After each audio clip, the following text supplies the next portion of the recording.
Hi, everybody. We're going to get this started. Start with a roll call. Patrice Berlin. Here. Brian Carroll. Here. Claire. Alex Zicki. Here. Lisa Cradger. Lisa, is she here? She's here. I'm here. Heidi McKay. Yep. Janine. Here. Mr. Niederberg. He's here. Yeah, here. Okay. Eric. Here. He's here. Craig Radow. Here. Keith Swollenberg is excused. Rob Schiller will be late. Andrew Sussman. Here. Richard Welsh. Yes. And Miss Denise. Okay. Update by the president. We have a lot to get through today, so let's try to be respectful of time limits. That's cool with everyone. And that's all I have to say on that. Public comments. Mr. Barry.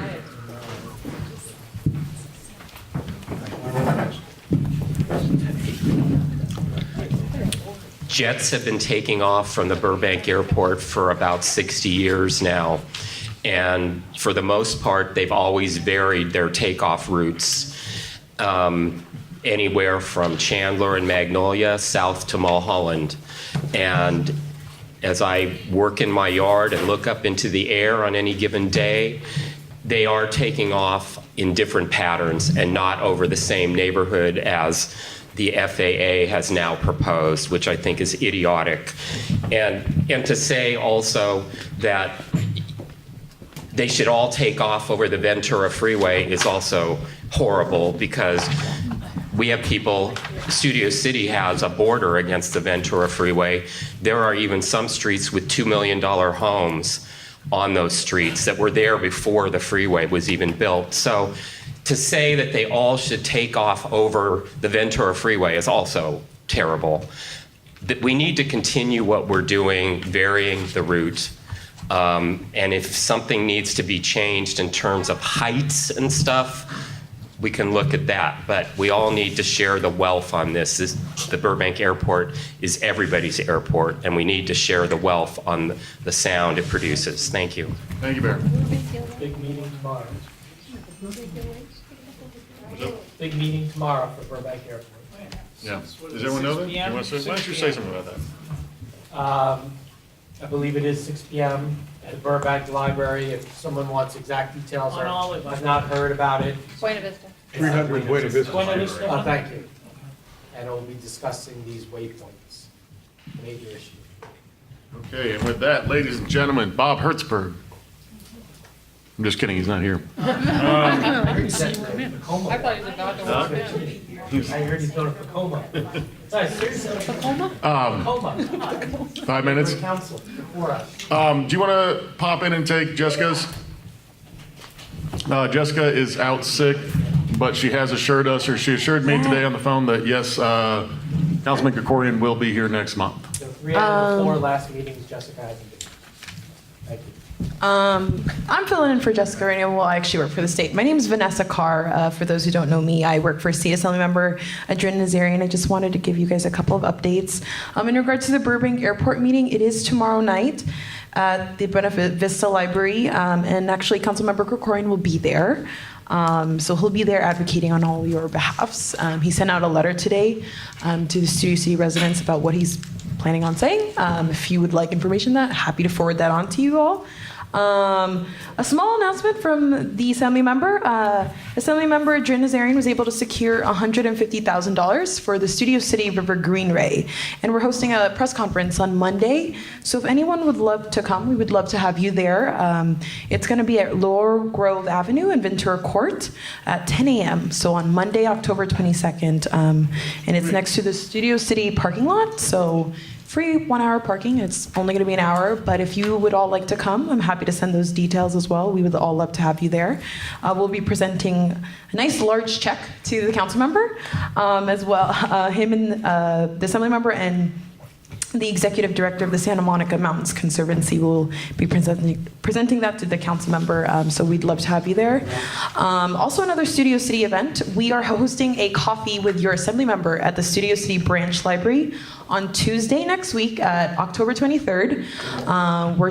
We've been sending out emails already. We're sending another reminder to constituents, but if you'd like to ask the assembly member any questions about our state government, it's a really great time. It's usually very intimate, and there's not very many people that come, so it's the real good opportunity to have an intimate conversation with the assembly member about issues in our state. And then finally, I also just left a very early flyer of our district office open house. So we also open house every year, and we invite everyone in our community to come see our office, but also this is a great opportunity for us to also do a canned food and toy drive. So we ask that if you do come, that you bring something that we can donate onto a great nonprofit in our district. Yeah, any questions? I have my cards with me. Feel free to ask me anything. Yeah. Yes? I'd love one of your cards. Do you have any visuals for the river cleanup that's going to be? So they'll actually be talking about that at the press conference. It's in partnership with River Project LA. So if you guys know Melanie Winters, she's really taking on the lead on this project. She's been working on this project for many years, and she really has the plans. But if you're there at the press conference, I could also send those plans to you. That would be great. Yeah. We have an Instagram going now. Oh, So great. I'd like to Instagram out. Oh, that's what you wonderful. said. So Absolutely. If you would give me your card. I'll Yes. take it. I Adrian will. follows ours. I'm sorry? Adrian Yes. follows our Instagram page. Yes. We have an Instagram too, so follow us too. Thank you, everyone. Thank you. Since the senator's still not here, and Eric, if it's okay with you, I don't want to jump into yours right now. Yeah, right. They're not here yet. Just out of curiosity, is anyone from motion 8 on land use? Is the applicant here? Motion 8. Denise, do you know? Which, Which one? No, the Identify by name. office to medical. no, No, he they're wasn't, he probably wasn't going to be able to make it here today. It's a real Okay. simple. Yeah, I was gonna say, do you want to just knock that out right now so that we don't have Yeah, we can to? do that. That 8A, essentially the motion, Studio City Neighborhood Council hereby supports the applicant's proposed change of use from office to medical offices with tenant improvements. The applicant has an agreement to provide 7 parking spaces on campus and 2 spaces under recorded covenant by and between Van Dyke Dermatology and the self-storage facility. And so on condition of the recorded covenant. The building is 2 stories. The first floor is 1,450 square feet, and that is all they're bothering with. And it's going to be it's essentially just medical offices. The doctors bought the building. Upstairs is going to be big offices, and downstairs is where they're going to have a clinic. The entire building needs 7 spaces, but when they changed the use from office space to medical, they had to get 2 more spaces, so they made deal with storage. So, Okay. I mean, they're good. Yeah. They're not doing anything outlandish. And, you know, they get to put a little facade on there and the numbers, and, you know, Okay. they're within the scope of names, numbers, and, you know, ads and all that. Barry, do you have something on this? Yes, what I'm worried about is in its prior configuration of 3,500 square feet, it required 7. With a 1,400 square foot medical office, it requires 9. Now, what happens when the owners rent the rest of the buildings? I think our motion needs to say that the parking, you know, they're gonna have to come up with in lieu parking for when they rent the other 2,000 square feet. And if we don't have it in there somewhere, they're gonna rent that 2,000 square feet and there'll be no parking requirement. Well, actually, they have to come back, they have to do, a change. They could just rent that other space without coming back to anybody. Here, let's hear- Just put it on the rental market. Okay. Do you have something on this? Yeah, that's not quite accurate. Okay. They have the square footage, there's required parking per the square footage of the whole building. The use was from office to medical, and in changing it goes from, I think, 2 per 1,000 to maybe 3 per 1,000. So there was an additional 2 cars that were required.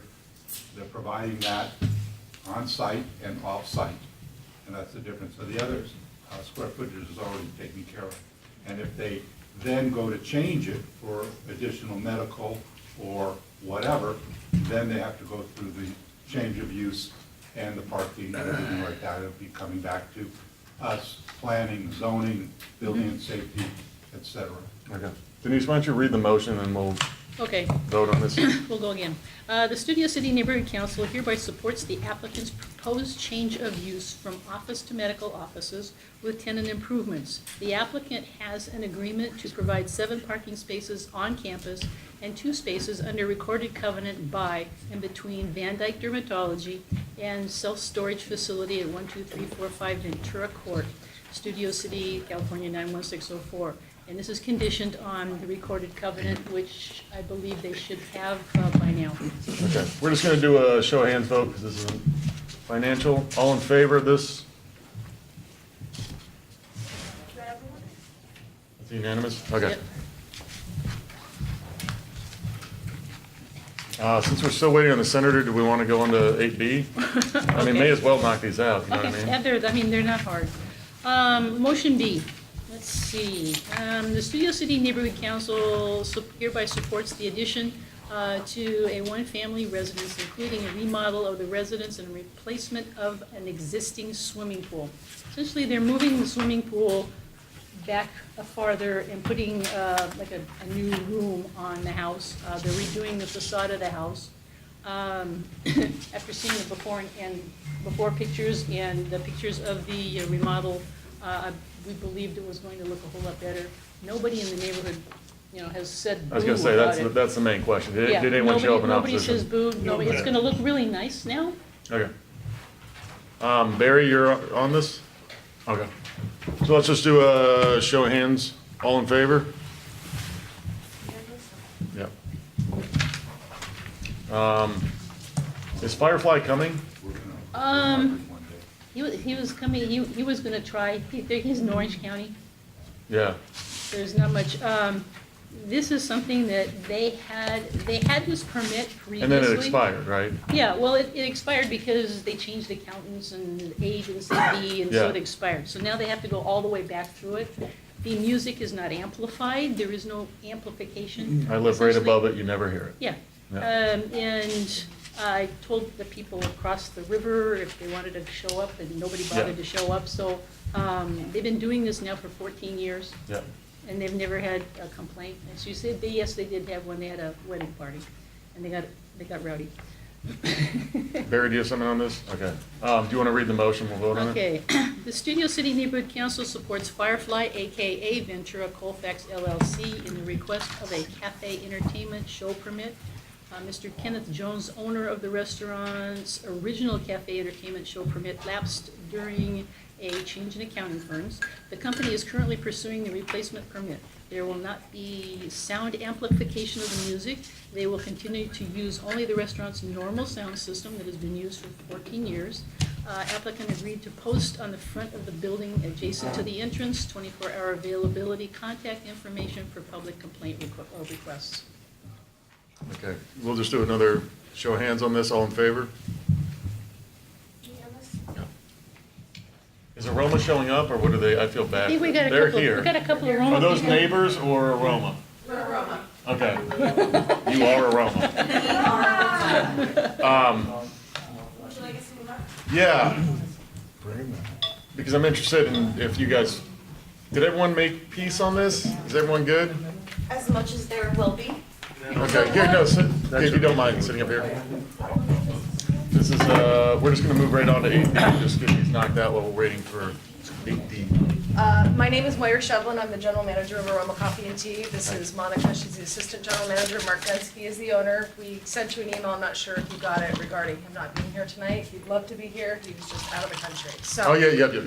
we are representing Aroma. So we Okay. are just here to answer any questions that you guys might have and just be here because this is what we're supposed to be doing. Okay, well, we heard kind of the general case last time, and we couldn't vote on it because people are weird. Right. But, well, did you, We you are in and the the middle neighbors? of doing, We have contingencies in the motion that is on the agenda that we've agreed upon. And these are agreed upon by those neighbors that showed up? Yep, yep, they were at Hey, every there he land is. use, they were at every land use meeting. Okay, we have representation on both sides, so we're in the process still of, but everything that we've been asked of us since the public hearing, which was only, there was no serious conditions or no, we were told to come here and have a conversation with the neighbors. Started with land use, then we came to 2 council meetings after that. Obviously, we know what happened, where are you so at? where we're at now is all of the conditions that we talked about in that meeting. If you remember from that day, it's still the same thing. yeah. Working on the sound wall. Yes. Yeah, so, do you want to talk about what happened in the land use meeting real quick with this? Okay, we had both sides, they chatted, they had a list of items. The biggie is the sound that comes Yeah. from the thing. Gentleman did a sound study, he paid for a sound study to be done, and they ran it for a week.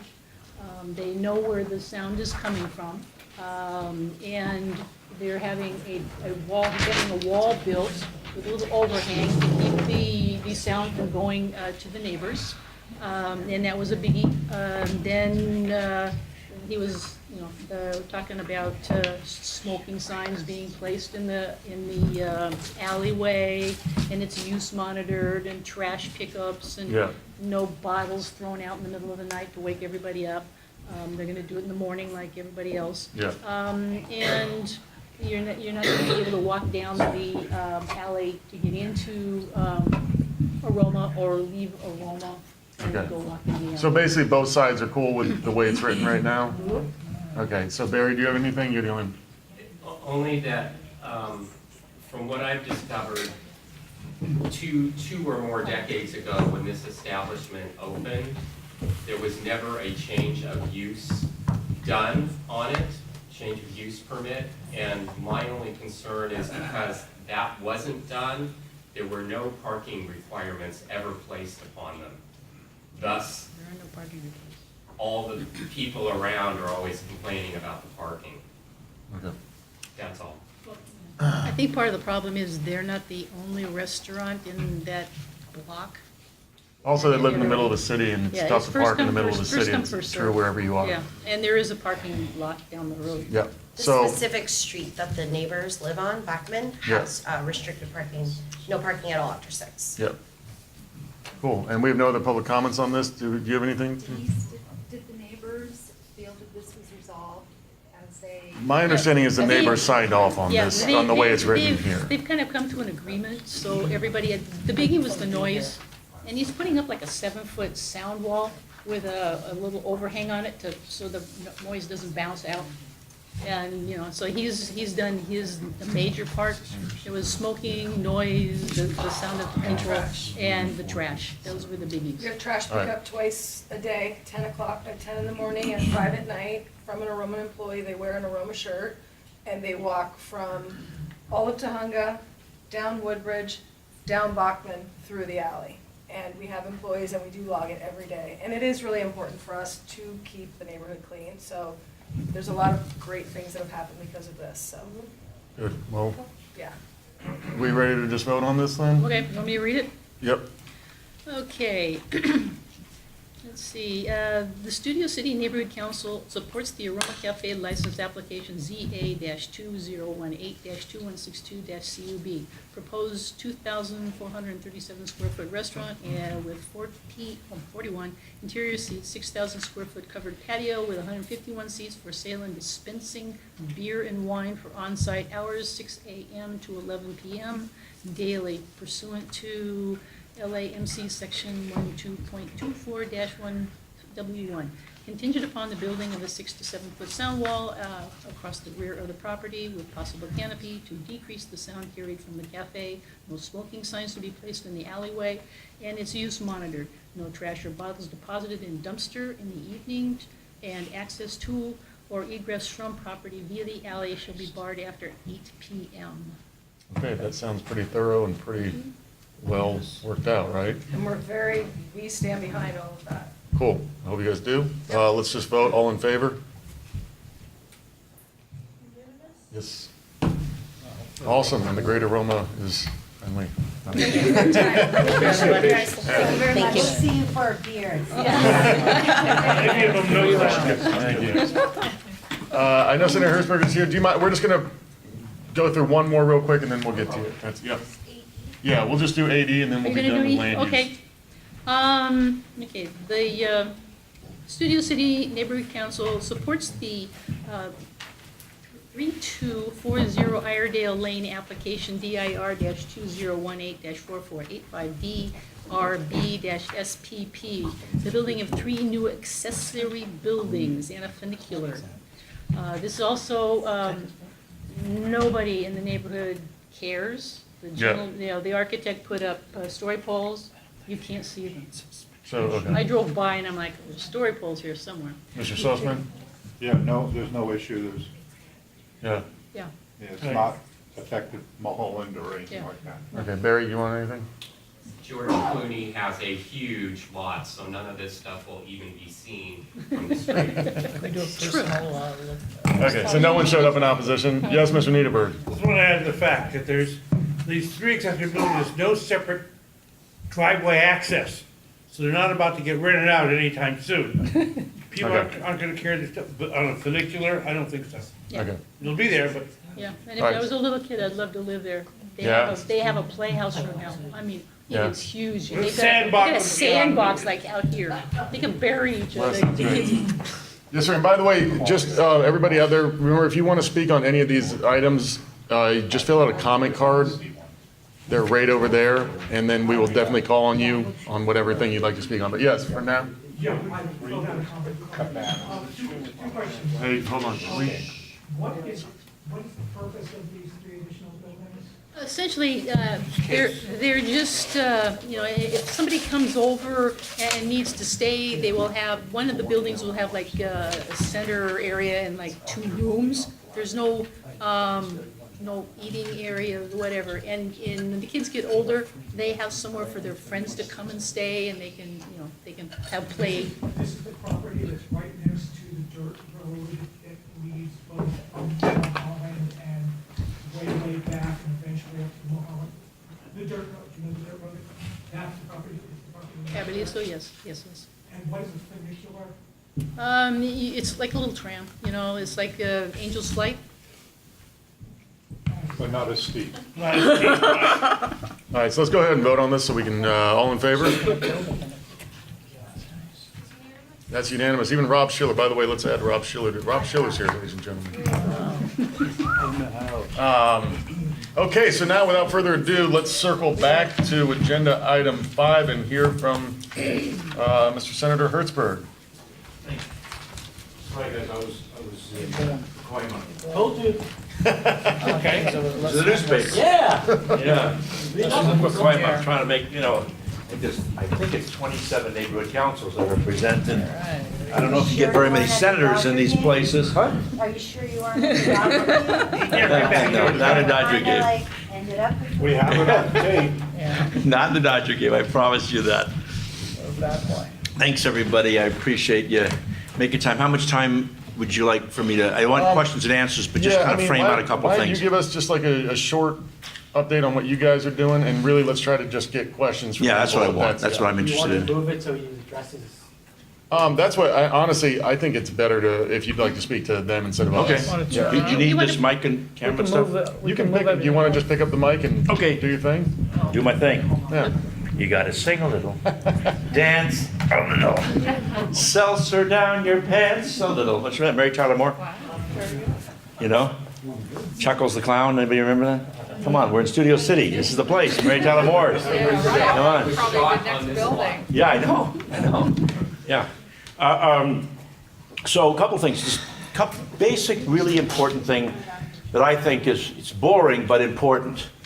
You know, 70% of the money that the state spends in various sources all goes to local government in one form, county government, local government. So, you know, if the state gets a cold, you guys get pneumonia. It's a really big problem in terms of furloughs and loss of revenue and the like. And so a few years ago, when I was out of government, I worked on creating this idea of what was called a rainy day fund. And Jerry Brown has been vigilant in getting it filled. It now has about $13.5 billion in that fund. We've never had that level of a reserve. In addition, we recently added a second reserve, $3.5 billion for social services. Because again, if there's a downturn for a minute, the first thing that happens are people that need services from government are the people that get shut out. And then thirdly, under the Constitution, we're required to have a 1% reserve, which is $2 billion, because the amount of the budget's $200 billion. So we have about $19.5 billion in reserve. Now, if you're in Montana or most other small states, that would fund your budget for a few years. In California, if you remember, in 2008, we had a downturn in our economy of 3%, and we had a downturn in the budget of 23%, which was nearly $60 billion. So we have to be vigilant in that. I only share that because I think of all the information, that's the most important thing. Now, as you know, because I'm up and back all the time, the legislative session ended August 31st this year. And so we finished out the year. Jerry Brown will finish out his term.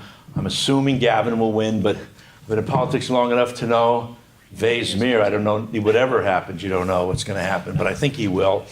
And so we'll go into next year. And I've been thinking about, and one of the things I wanted to at least put in people's minds here, of ideas that we should be doing next year. I think you're going to see, if it is Gavin, homelessness and housing is by orders of magnitude is going to be his #1 priority. He cares a lot about and has talked a lot about health care, but my own instinct, just by being around politics a long time, it's such a complicated and expensive issue. What he'll end up doing is appoint a high-level commission to really look at this, to report back, and we'll be dealing with it in 2020. Next year will be the year of housing and homelessness in terms of building. We have about, the city of Los Angeles passed a measure, the county passed a measure. We have a measure on the bond ballot now. I think it's Proposition 1 for $4 billion. Another proposition to allocate money for mentally challenged people for housing, another $2 billion. And then we have, I'm guessing from all sources, from what I can do the diagnostic on, about $12 billion in the state. We could also throw that money away and screw it up. I was at a hearing the other day, and I've been working like crazy to try to dissect, I call it kind of Apple government, in the simplest ways.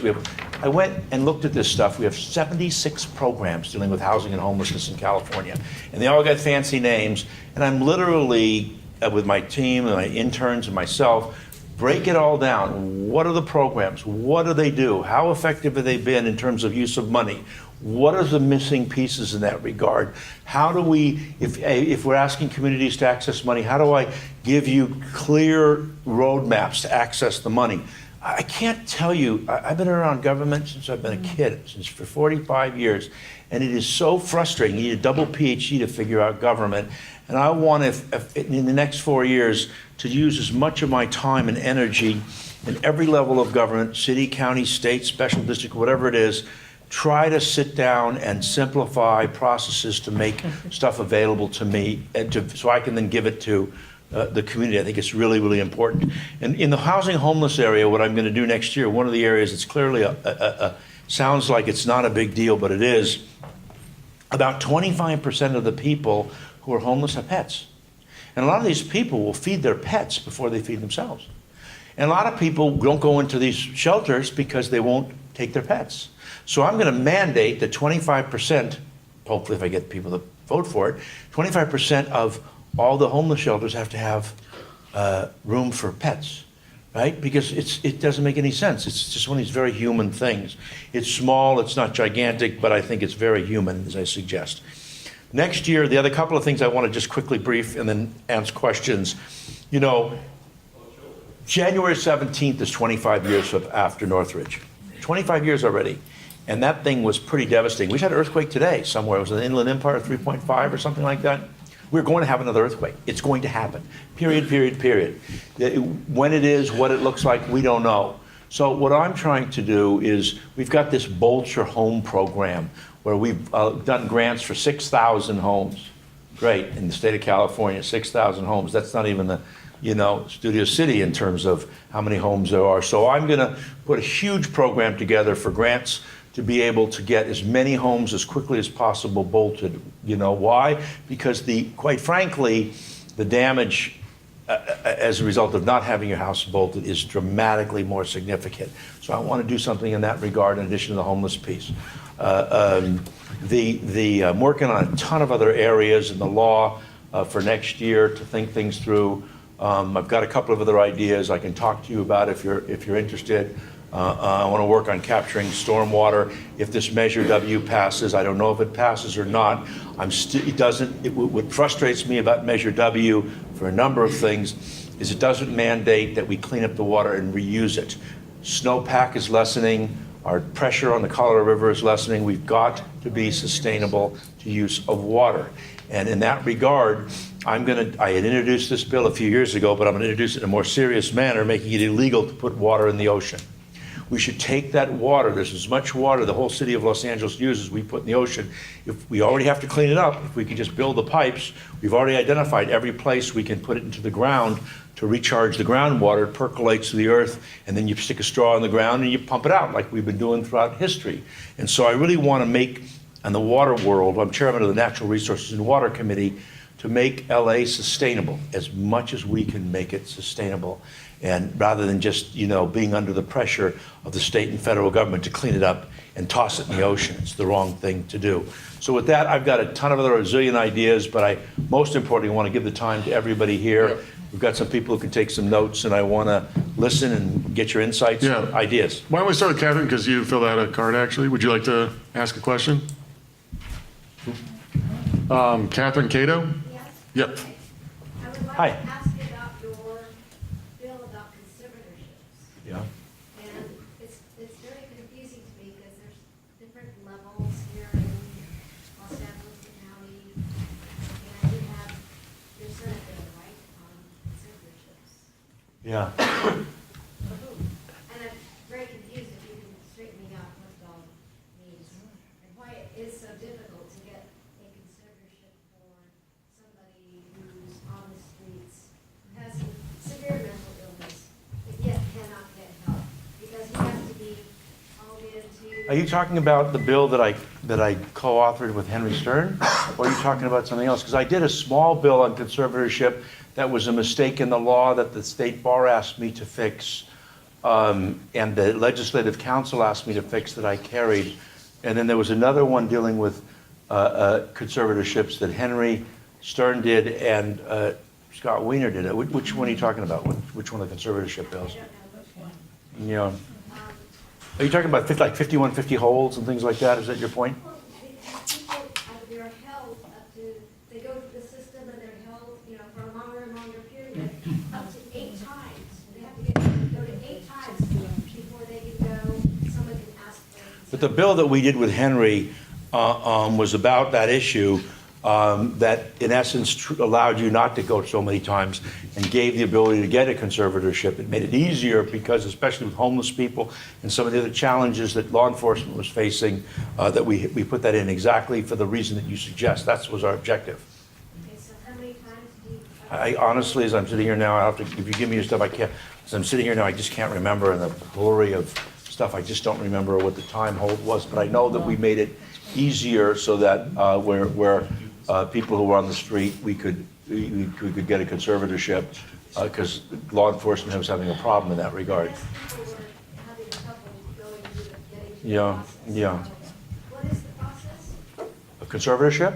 Well, it depends. If it's 5150, you have to have somebody else, what's it, a 48-hour hold or something? I can't remember the number off the top of my head. 72-hour hold. 72 hours? Yep, that's all you need. 72-hour hold based upon a finding, and somebody else who's close to your family can make that determination. But there's other issues of conservatorship that I just don't have in mind as I'm talking to you now, so I'll have to circle back with you, because that's a mental health thing, but then there's also other elements to determine how conservatorships are done and what those standards are. I just don't have it at the forefront of my mind as we're answering here.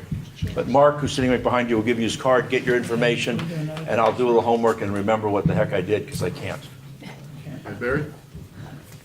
I did the Braceful program 2 years ago. Oh, you did? Did it work? Thank you for that. But what I wanted to ask you about was.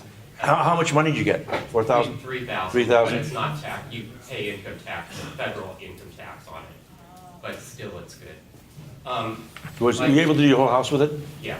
What year- Well, what year was didn't it? cover the whole expense, but $3,000 is a nice amount towards it. Anyway, about Caltrans, my concern is that Caltrans's answer to homeless living along the freeways is taking out 70-year-old trees and shrubs. And we've seen it here in Studio City, and what worries me even more now is we have a regional project at Oxnard in the 170 that has perfectly healthy eucalyptus trees on the east side of the freeway, both north and south of Oxnard, and we've got super graphics going in, Times Square looking lit up signs. Are those trees gonna mysteriously vanish from along the freeway? So the people that are building that big area, their signs will be seen. Yeah, I don't know the answer to the question, but I can't tell you how upset I am about Caltrans's approach. When I was speaker in government last time, I put in $50,000 at, I literally took a picture of every on-ramp and off-ramp throughout the San Fernando Valley and had a big map in my office. And my whole theory was, landscape these, make them look gorgeous, make them look pretty. It's important in terms of gateways to communities. We have a situation where we drive through freeways through communities unlike other parts of the country. And so I put up a bunch of money, Bert Bachman put up money, the beer company, Anheuser-Busch, and if you look at Roscoe and the 405, this gets to your point, which I'm just like livid about. We put in all the palm trees and put in all the bougainvilleas and all that stuff. We cleaned it out and we put all that stuff in. And it looks fantastic, all four corners. And I couldn't get all the rest done. Now they want to tear out all the trees and put in rocks because homeless people are living under the trees. I'm sorry. No, man, I'm fighting like a son of a gun. I didn't know about this issue with the big billboards. I'll find out about it. But yeah, they're expert tree taker downers. It's ridiculous. And it's been I'm telling you, I'm pretty expert in government. I've been around a long time. Dealing with Caltrans is the hardest thing in the world. Just trying to get any level of decision out of them. And you have to bang them around and threaten them and do stuff. But I'll take a look at that particular issue. But I'm fighting this. I'm with you on that 100% because it's our community. It's so important. Figure out another way. It's easy to just throw up concrete and say, forget about it. That's not very creative. Cool. Thank you. Okay, we're gonna hear from Wayne from Encino with a 1-minute limit. Wayne, your clock started.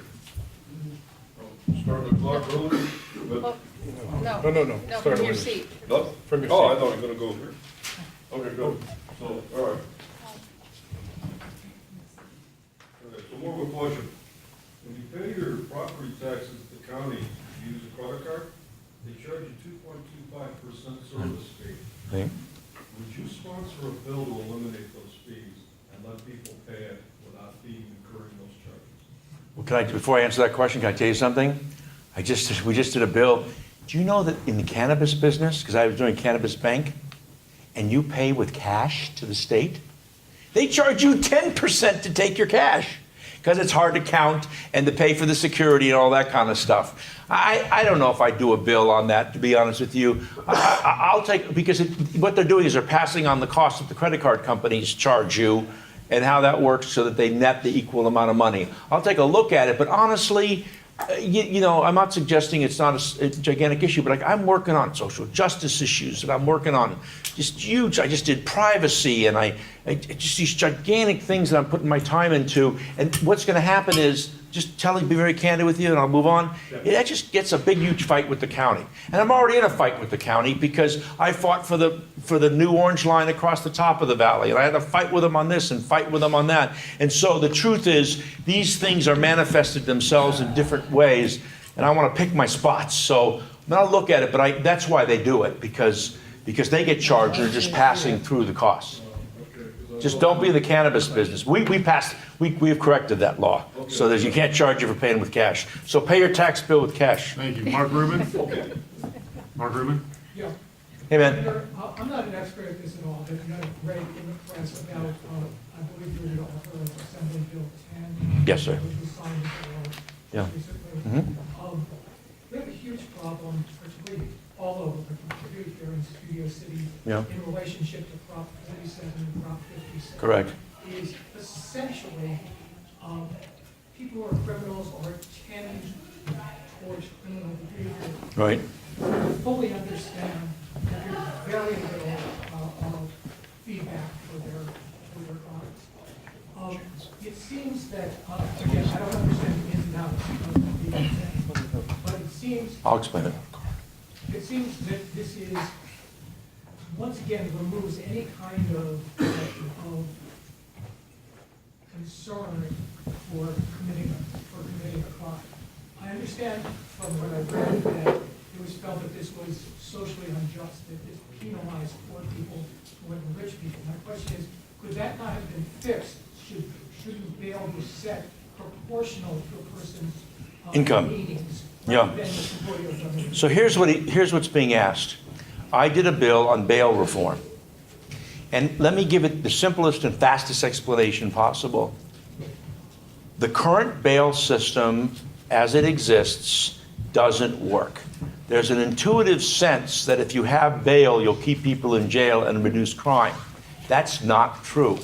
When my father was an old jailhouse lawyer, because Jews couldn't be hired in the big law firms, and so you had to go hustle in the courts, you go out and you get somebody of a crime back then, they have $200, they give the $200 to the clerk, and they make sure they come back to court to get their $200 back. What's happened in the last 20 or 30 years is that it's become institutionalized, the bail industry. And what happens, instead of going and giving a couple $100s to the clerk where you're going to get your money back and you make sure you show up in court, you give it to a bail agent. The average bail in California is $50,000, so you got to give $5,000 to a bail agent. Well, if you give the $5,000 to the bail agent, you're not incentivized to go back to court. Why do we know this? We have tons of data on it. What do we know? Okay, that the purpose behind bail, when somebody's convicted, is to make sure that there's no flight risk and not a public safety risk.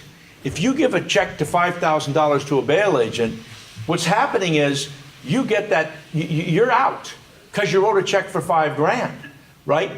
You could be a complete public safety risk. You can go beat up your spouse and write the check for $500 and get back in the fight.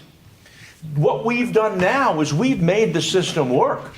People that should be in jail should be, and people that shouldn't. That should always be the case.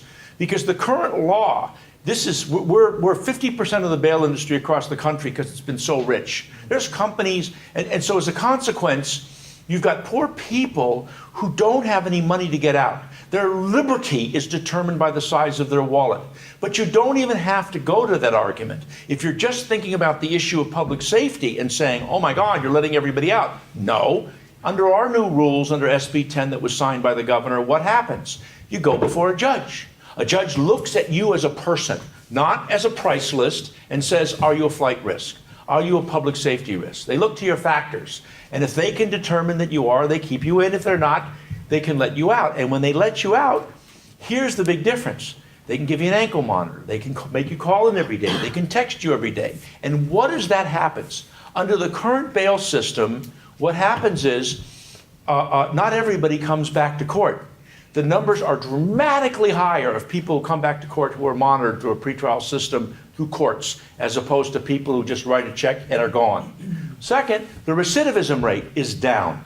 In Ventura County, I think return rate with no bail is 84%. In LA County, it's like 60-some%. In Santa Clara County, it's the high 95%. Next, it reduces costs. 63% of the people sitting in downtown Los Angeles are pretrial detainees. We're spending between $115 and $215 a day holding those people when there's no need to. And what does it do to the people's lives? This is the equity argument. You get arrested for something, you don't have the $700 or $7,000 or whatever it is to get out, you sit and rot. Your rent, your family, all these other issues. This is a country where you're innocent till proven guilty, and if there's a flight risk or a public safety risk, we've dealt with it. So this notion that the bail people are public safety people, they're money people. Do you know that only 1 to 2, this is from the Supreme Court of California, only 1 to 2% of the people, everybody thinks Dog the Bounty Hunter, 1 to 2% of the people who actually get released and don't show up for bail get collected by bounty hunters. Who collects the rest? Police officers. Who pays for the police officers? You do. So they take the money, they try to convince you that this is a law enforcement issue, and we have a bail company in California that hasn't paid a claim in 17 years. Who wants to be in a business like that? You keep taking the money and you never pay out a claim. It started out something that was intelligent under the Constitution. It made some sense when you could go and give the money to the clerk, like you do in Kentucky when I went to Kentucky, or Washington, D.C. But what's happened is it's become this predatory industry that doesn't achieve the public policy objectives of flight risk and public safety risk. And it was a war to win this fight, but it's a war that was both just and intelligent in terms of dealing with the issues. Now, 47 and 57, which are other reforms on public safety, different arguments. Not going to talk to you about that right now because it's too long. But the bail issue is righteous, it's smart, it's safe, the way we did it. Because you know what happened at the end? All the ACLUs and everybody were mad at me because, oh, you're giving too much power to judges. And my theory was, let somebody be determined as a person, not as a price list. And let's not just look at how much money they got in their wallet, which says they can leave. You know, if Weinstein was in California, right, he's out under bail. Under my law, some bitch is in jail, right? Because he couldn't get out. So he's a public safety risk. He's got other challenges. So that's the reason for it. It was 2.5 years of a tough fight.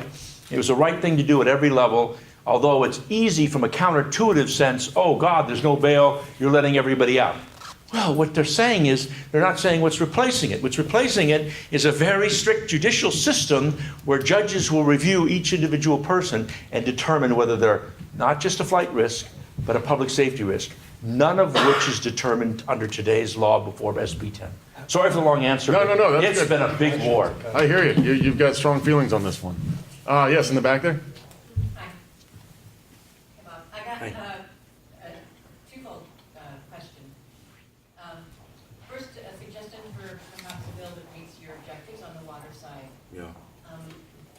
Los Angeles opted out of factoring in the depth of their groundwater basins when the liquefaction zone maps were last drawn for earthquake safety. Who did that? Los Angeles opted out. Who at Los Angeles? What department? How did that work? This is 20, 30 years ago. Okay.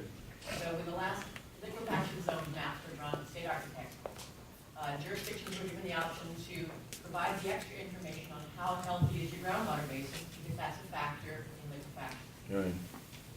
I have those liquefaction Los maps. Angeles did not provide that information. As you know, our groundwater basins are severely depleted. Yeah. Look- And polluted. If you look at the liquefaction zone map, you will see that the areas that are currently called out as liquefaction are those areas that have the most sandy soil. Right. These are areas where you get stormwater to groundwater basins. They're currently listed as a constraint for infiltration under LID and other programs.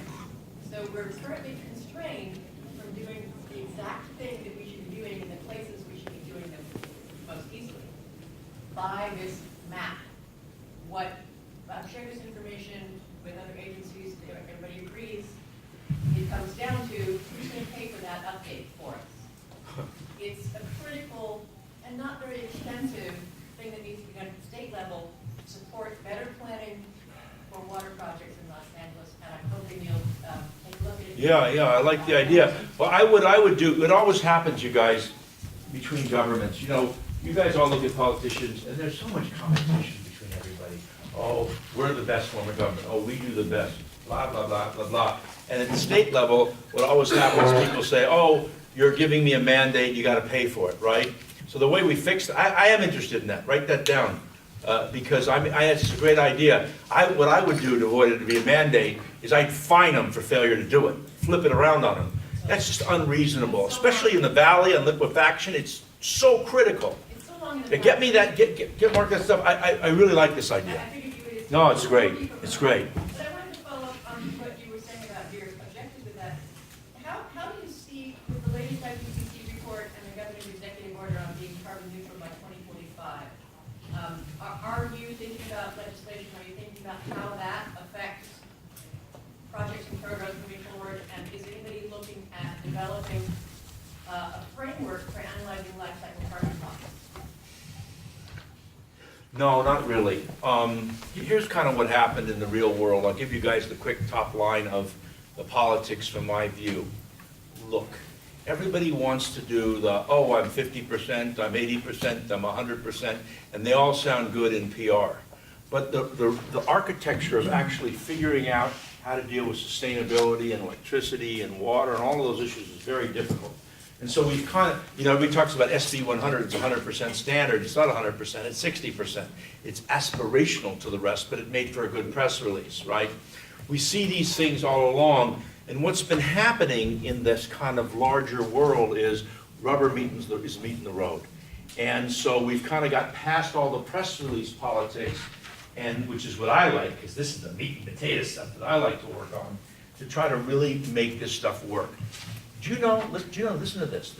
It's not directly related to the water piece, but it's really important. When I was speaker, we had the energy crisis, and we had this big program called Flex Your Power. You remember that? Turn your wash machine off in the middle of the day. You remember all that stuff on TV? You know what it is now? It's exactly opposite. Because we built so much solar and wind, sometimes in the middle of a hot August day, we literally produce too much power, and we don't just sell it cheap. We have to pay people to take our power. And so the idea is you should turn your wash machine on, your air conditioning on in the middle of a hot August day, because it's exactly opposite. The entire framework and architecture of how all this stuff works, solar, wind, water, all this stuff is completely upside down. The energy it takes to wheel water from the Colorado River from north, if we start creating it here, we don't have to spend that energy. It's all, in the next 10 years, going to be fun. Your DWP is not going to be that way, but all the investor-owned utilities are fundamentally going to change. It's all going to turn upside down in order to achieve these objectives, because we're now in that position. So it's going to be interesting. And I predict, and I know you guys will think I'm nuts, because I just got a $3,400 DWP bill. And I was talking to those guys on the way over, guy got a broken pipe or something. I'm really upset about it. But I think in the next 10 or 15 years, we're going to see our electricity and water bills go down. I really do. You think I'm crazy, but it's true. Think about what TVs cost, right? You get to the point. What happened to us in the renewables, I had 3 solar companies. I had one overseas in Wales, one in South LA on Martin Luther King Boulevard. I've been living in this business since 1984. And now technology's changing, right? Just like TV sets or your phones or all these various things. And so as a result, we went where the prices are going high because we're converting from fossil fuel. But as this stuff gets more efficient, it gets more distributed, those costs are going to go down. As our water, we pay $1,100 an acre foot to bring water from Northern California or from the river. Those, as we start to sustain it here and build out the systems, is going to be cheaper. I really think so. I mean, you guys can look at me in 10 years and say, Hertzberg, you're nuts. Or maybe say, oh, you were right. But that's where I think it's going. So we're in that kind of bubble right now. And that's kind of part of what you're talking about. And a lot of homework needs to be done to get there, which we have not done yet. But I think there's a lot of people willing to do it. Let me go. Does anyone else have a question for the Senator? Anyone on the board have anything? Patrice? I do. So in regards to the 76 programs, the homeless programs, does any of those programs address the alcoholics, the drug addicts, the people living on our streets? Because that seems to be the issue that nobody's answering. Yeah. Yes, but I don't have a smart enough answer to answer your question. That's why I'm literally getting copies of everything. I'm digesting it myself to understand it, to understand how effective it has been. San Diego's done some interesting things. Other people have done interesting things. What's abundantly clear is there's a lot of money for health, mental health, a lot of money on drug stuff. I don't know how effective it is. It certainly doesn't seem. Our population, our homeless population in California went up 13.7% this year. We can brag it went down a little bit at LA. They just moved someplace else. There's a bunch of reasons for it, but I wouldn't say I have confidence in it because we haven't seen it.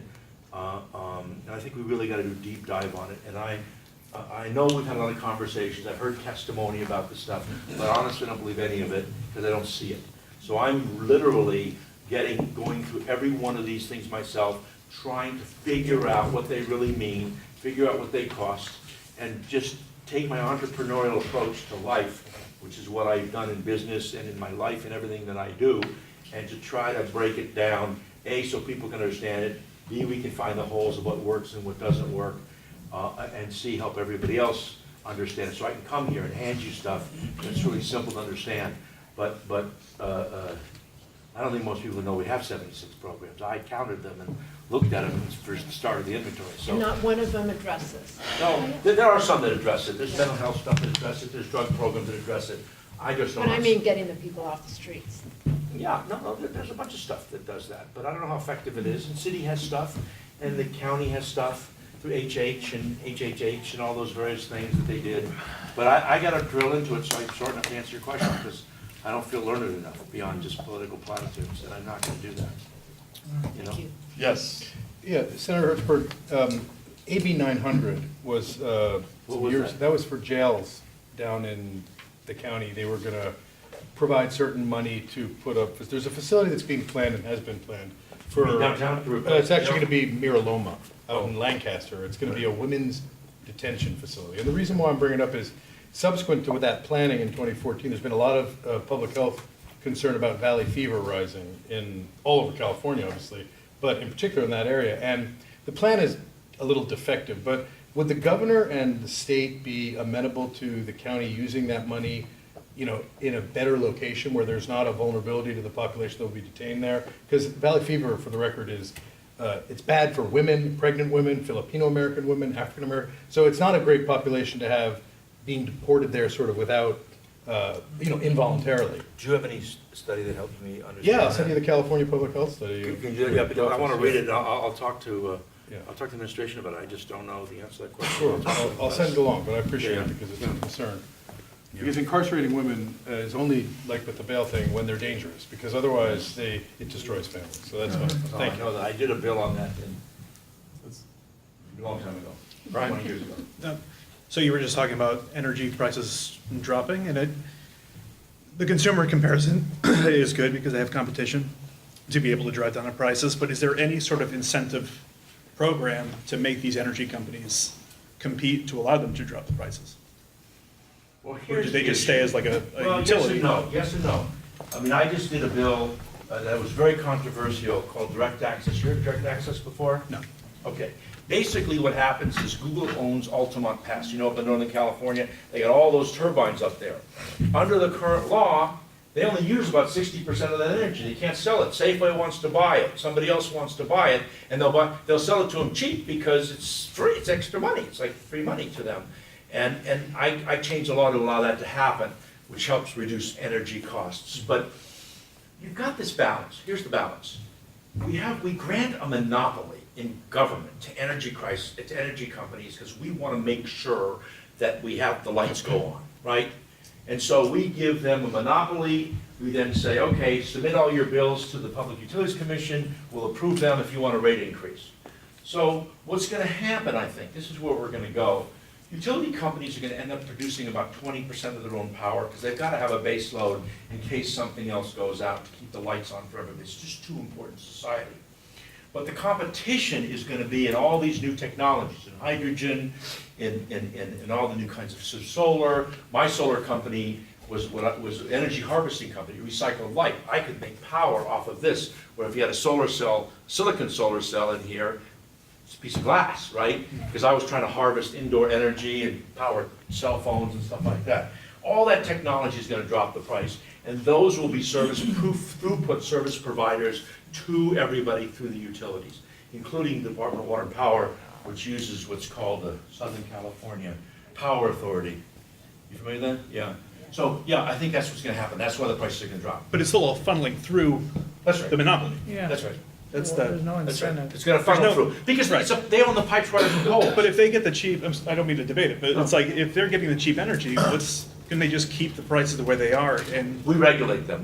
We give them 7% rate of return, so people who invest in utilities So get that- 7%. okay. That's Beyond fine. that, everything else passes to the customer. Right. That's how it works. Cool. Yeah. So they can't gouge you. Yeah, that's what They're limited. We literally control what they make. I just want to make sure there's a check on that. Yeah, there is. Yeah. Oh, it's a check. Senator, Yeah.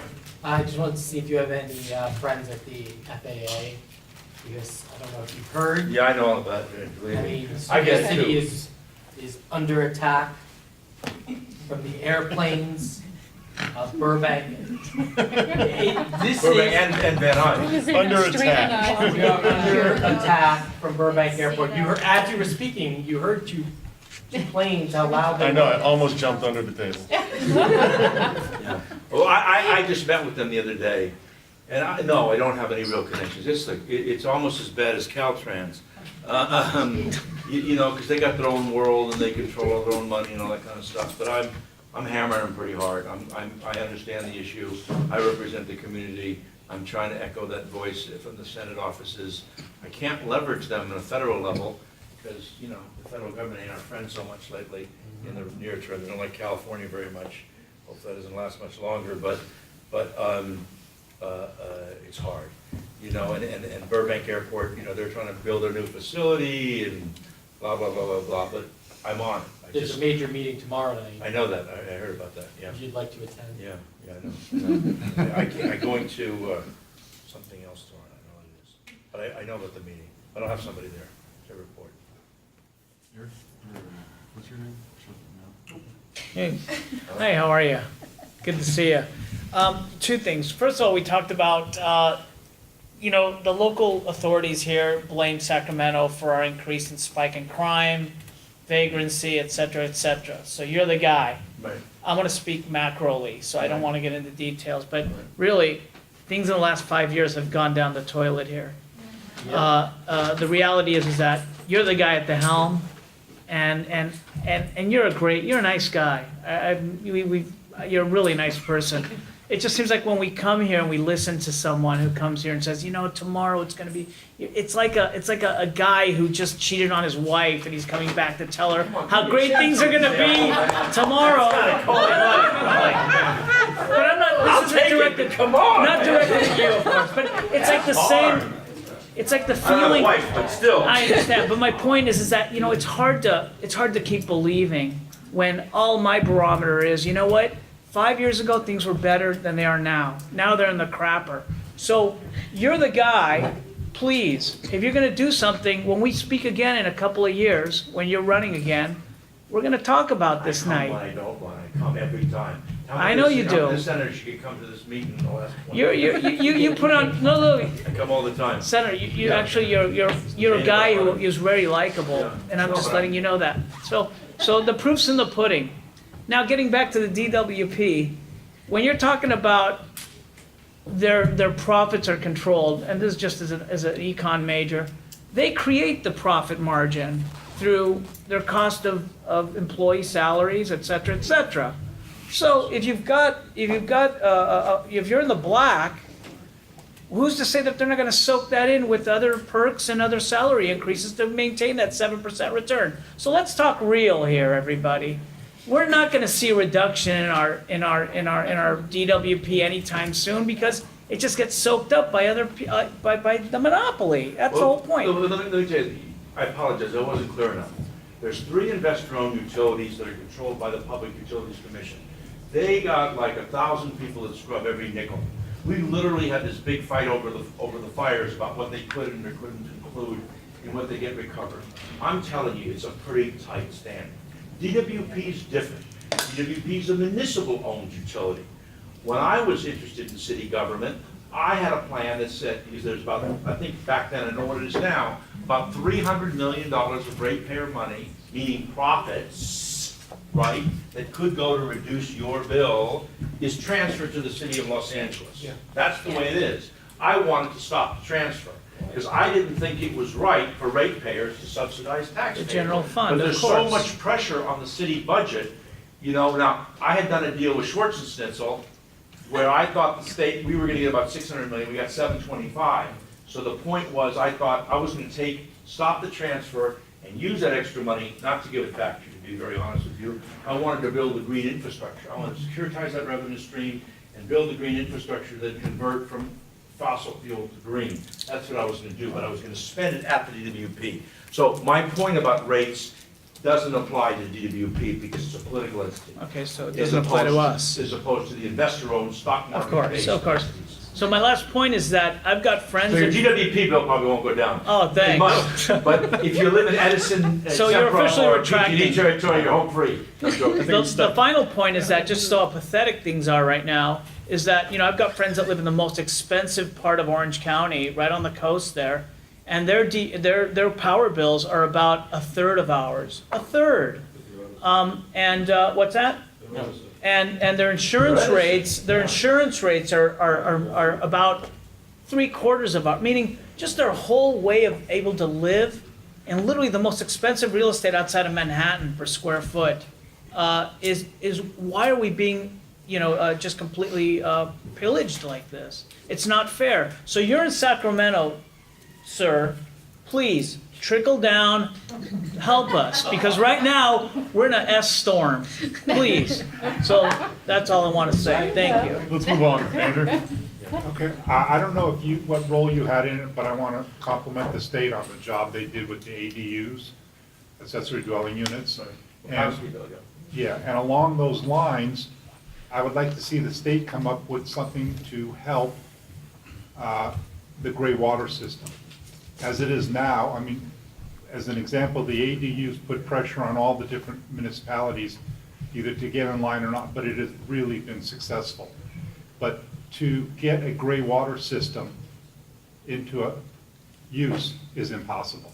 You were talking about putting water back into the ground and stuff like that. That is a small little thing. And if you see anything running across your desk or something that could help out, or some state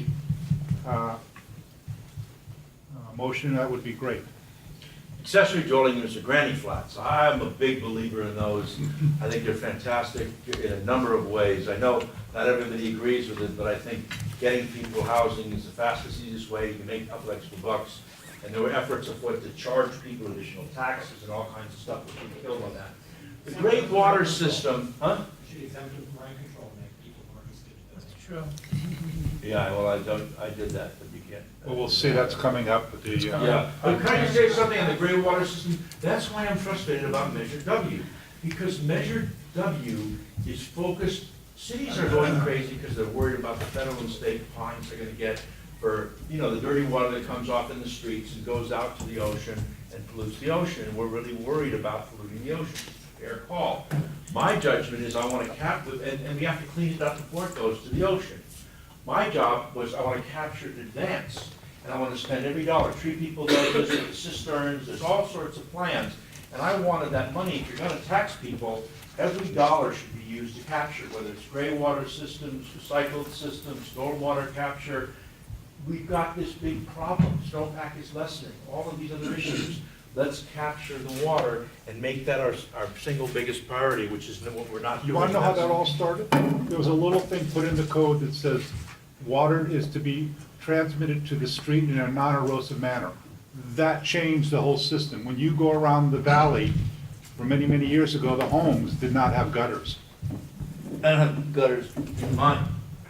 Exactly. The And the 49 water just house. came and they stayed on it. Yeah. But now everything got gathered up and taken to the streets, and that just screwed up everything. Now they are systems that you have to catch the water, you know, the rain barrel system or rain gardens and stuff like that. Right. And they're trying to reverse some of that. But also, all hillsides are exempt, and that should be looked at as well. Let's move on. Lisa, do you have anything? Hi, Senator. Hi. Any plans about traffic, any goals in mind? Congestion, public transit, traffic. Unbelievable We used traffic. to, you always hear me say, but we had rush hour, because it only lasted an hour, now it's just rush all the time. There's just so many more people here than ever before. People keep coming, you know, it's, whether they're homeless or whatever, it's a big problem, you know. When you study traffic, the more you build, how much do you spend on that building that 405? Is it any faster going over that hill? It was deemed a failure. And how much that cost us? Billions. Billions, I was like 3.2 billion or some number. Yeah, but we add that stuff. I mean, that's the problem about automobiles. I mean, 60% of the people now live in the valley, work in the valley, but it's still a schlep, and going through like the intersection here at Ventura and Sepulveda, it'd take a half an hour, right? Or so, you know, Over so. 800,000 cars go through that Yeah, intersection. that's the most, that's the most one. But so, look, we're building all this transportation stuff, which has some value. The orange line that I was able to do has tripled the occupancy, but we still have more traffic.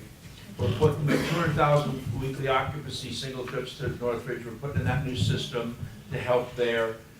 That all sounds good, but just like your point, Alex, about it getting worse, same thing, you know, more people being here, prices, look, everybody wants to be upset about the prices. If you bought your house 10 years ago, you made some money, you haven't put it in your pocket yet, but you got some equity that you didn't have 10 years ago because your house has doubled in value. But I can't honestly sit back and tell you, you know, when I ran for mayor, if you remember, 15 years ago, and my plan was every morning at 8 o'clock to meet with another traffic producer, right? The idea I was gonna meet with these guys. Yeah. I was gonna have to meet with everybody, every morning. UPS, I'll meet with you, next morning FedEx, next morning the church, next morning at Temple, next morning somebody else, and try to create incentives to recreate their patterns. In 1984, when Tom Bradley was mayor, and we had the Olympics, and we didn't have, if anybody was around for that, Oh, yeah, that was awesome. you know? That was awesome, it was great. Traffic was only down 3%, that's all it was, and we did nighttime deliveries for like Safeways and all the stores, and we put about 500 buses on the system, which weren't even very full, but it was 3%, that's all it was, and it felt like there was no traffic at all. But it really is about changing the patterns, changing school delivery times that kids go to school, changing the patterns, because last time I looked, there's not very much traffic at 3:30 in the morning, 4 o'clock in the morning, right? Why? Because nobody's going anywhere. But if you were started to work at 3 o'clock and went to work at 4, and half the population did. So it's a function of how we organize ourselves. I don't think it's building wider freeways. We can build these other transportation systems. They're billions and billions of dollars. And personally, honestly, another one of Hertzberg's crazy ideas, we're gonna have autonomous vehicles and all this stuff's gonna change anyway in the next 15 or 20 years. So we're gonna build and spend all this money, and I don't know what it's ultimately gonna get us. Denise, do you have anything? I wish I could give you an intelligent answer. Hey, I see you, Richard. Now it's your turn. Richard, you sit in that seat every single day, every time. The last 4 years, you've been in that seat. He hasn't moved. Okay, yeah. Your point? About 12 or 14 years, actually.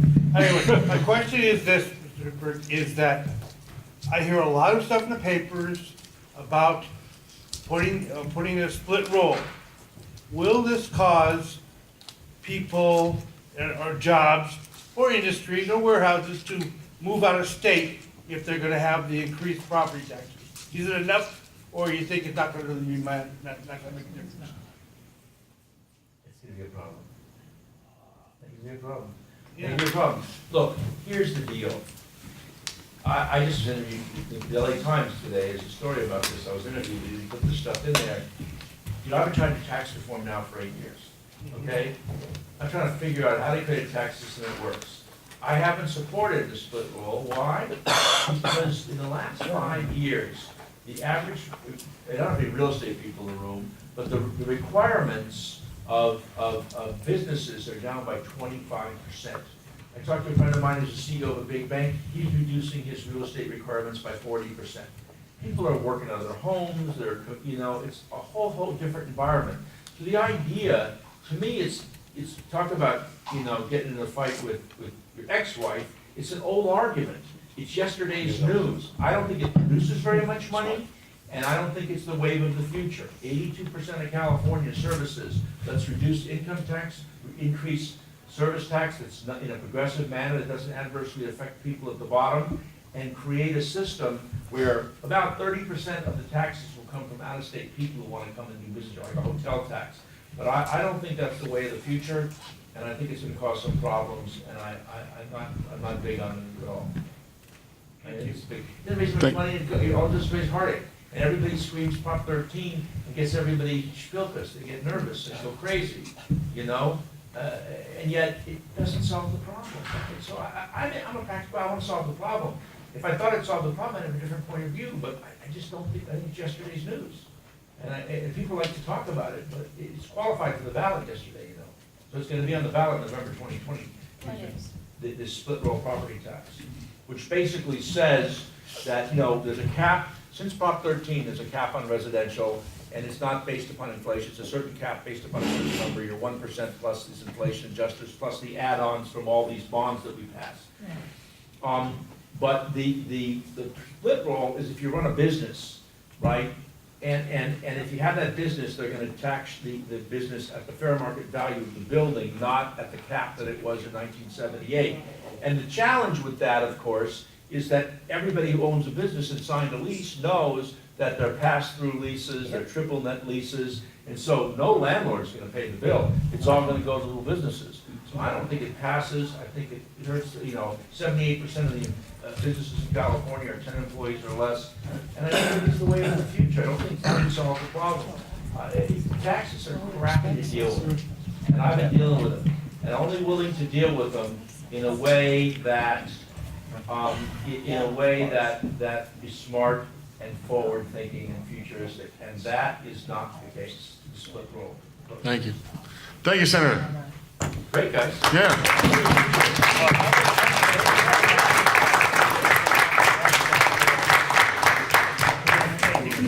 Okay, we're going to move on to our debate here.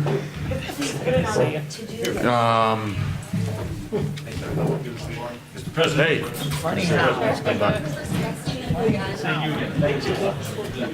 It got hot. Why is it hot? Huh? You guys give me a lot of homework. You give me a lot of homework. I'm not a guys. We need to keep. I don't if you remember me. I worked on your campaign. I do remember. I would love to work Okay, Elena and Daniel. next summer. Yeah, I'm really excited. Sylvie and Daniel? Okay. Would you guys like to come up here? And they're going to take these guys' chairs? Shirley, you're going to move over. So. Yeah, let's sucks. Oh my God! What we'll do is we'll come around here so you can see where our cameras are now. Yes, absolutely. That's 100%. Yeah. That's my fault. Real quick, we're going to hear one quick public comment that this is it's going to take 2 minutes. Yeah. Fire on up there. I think most of the board is like. Well, this is just a public comment. This is a gentleman from our elections that's just going to give us a quick overview of some things. Thank you very much. My name is Chris Garcia. I'm from the City Clerk Elections Division, and I just wanted to introduce myself on behalf of the City Clerk. It's been a while since there's been a board election, and so we're going to have one next year in 2019. Actually, hold on one second. Let's get our election chairman, make sure that he's up here to hear all this, because he's hard at work on this right now, right, Mr. Alex Zbicki? I know you needed your popsicle. Okay. Here, let's sit down. Let's sit down and listen to this. Okay.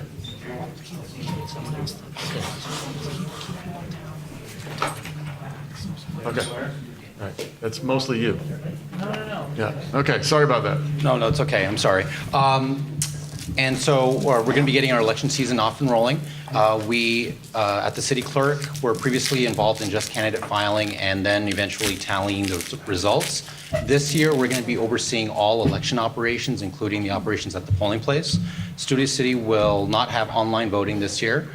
We're conducting another pilot program, but with different neighborhood councils. This year, Studio City will just have a conventional paper-based, paper ballot election. The election day is going to be on Thursday, May 16th. We've shuffled around the schedule a bit to, the Valley typically went first, and so this time we set the Valley further back into the agenda. A lot of neighborhood councils within the Valley expressed a desire to kind of move the schedule back because they felt that there were a lot of issues associated with going first. So we shuffled around some of the other areas in the city so that the Valley area neighborhood councils can go later in the schedule. So Thursday, May 16th is the election date. Candidate filing will begin on Thursday, January 31st. I think in previous elections, candidate filing was right around the holidays, so we'll avoid that to some degree. And then it will end on Monday, March 4th. And again, the city clerk will oversee that process, and we'll be issuing an election handbook relatively soon to give you more details, and working closely with your election chair and with the board to provide more information as we get further or closer to these dates.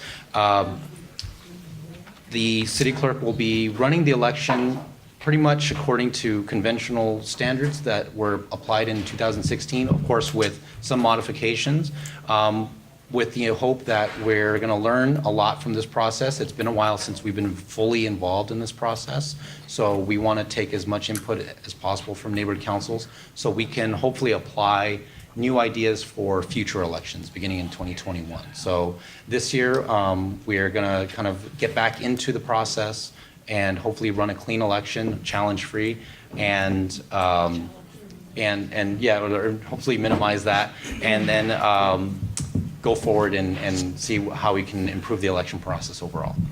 Well, thank you very much. Thank you. Why did they change? We can't ask a question? No, it's a public comment. Oh, okay. Sorry. I can touch base with everyone. You can, yeah, you can check. Thank you. You want to sit here or do you want to? Okay, well, yeah, go ahead. Do you mind? We need to sit with them. Yeah, they're going to come. So, yep. Thank you. Okay, so let me introduce everyone. Go ahead, Eric. Okay, let me just quickly. Thank you. So today, we're very happy, this Government Affairs Committee, I'm Eric Previn, I'm the current chair of that group. And we had a meeting, a committee meeting, where we expressed confusion about Proposition 10, which is on the ballot coming up in November. It is the rent control issue. This is a long-standing issue, but we thought it would be helpful to hear from both a proponent and somebody who is opposed. So we contacted the offices, and we have, we're happy to report, two very nice speakers who've come to debate the issue for us. We have representing Yes on 10, Sylvie Shane, who is a tenants' rights activist from Hollywood, I believe, or CD4 or CD13. And we have Daniel Eukelson, who is the Apartment Association of Greater Los Angeles Executive Director, who is No on 10. So the two of them are here. We're very happy to have them.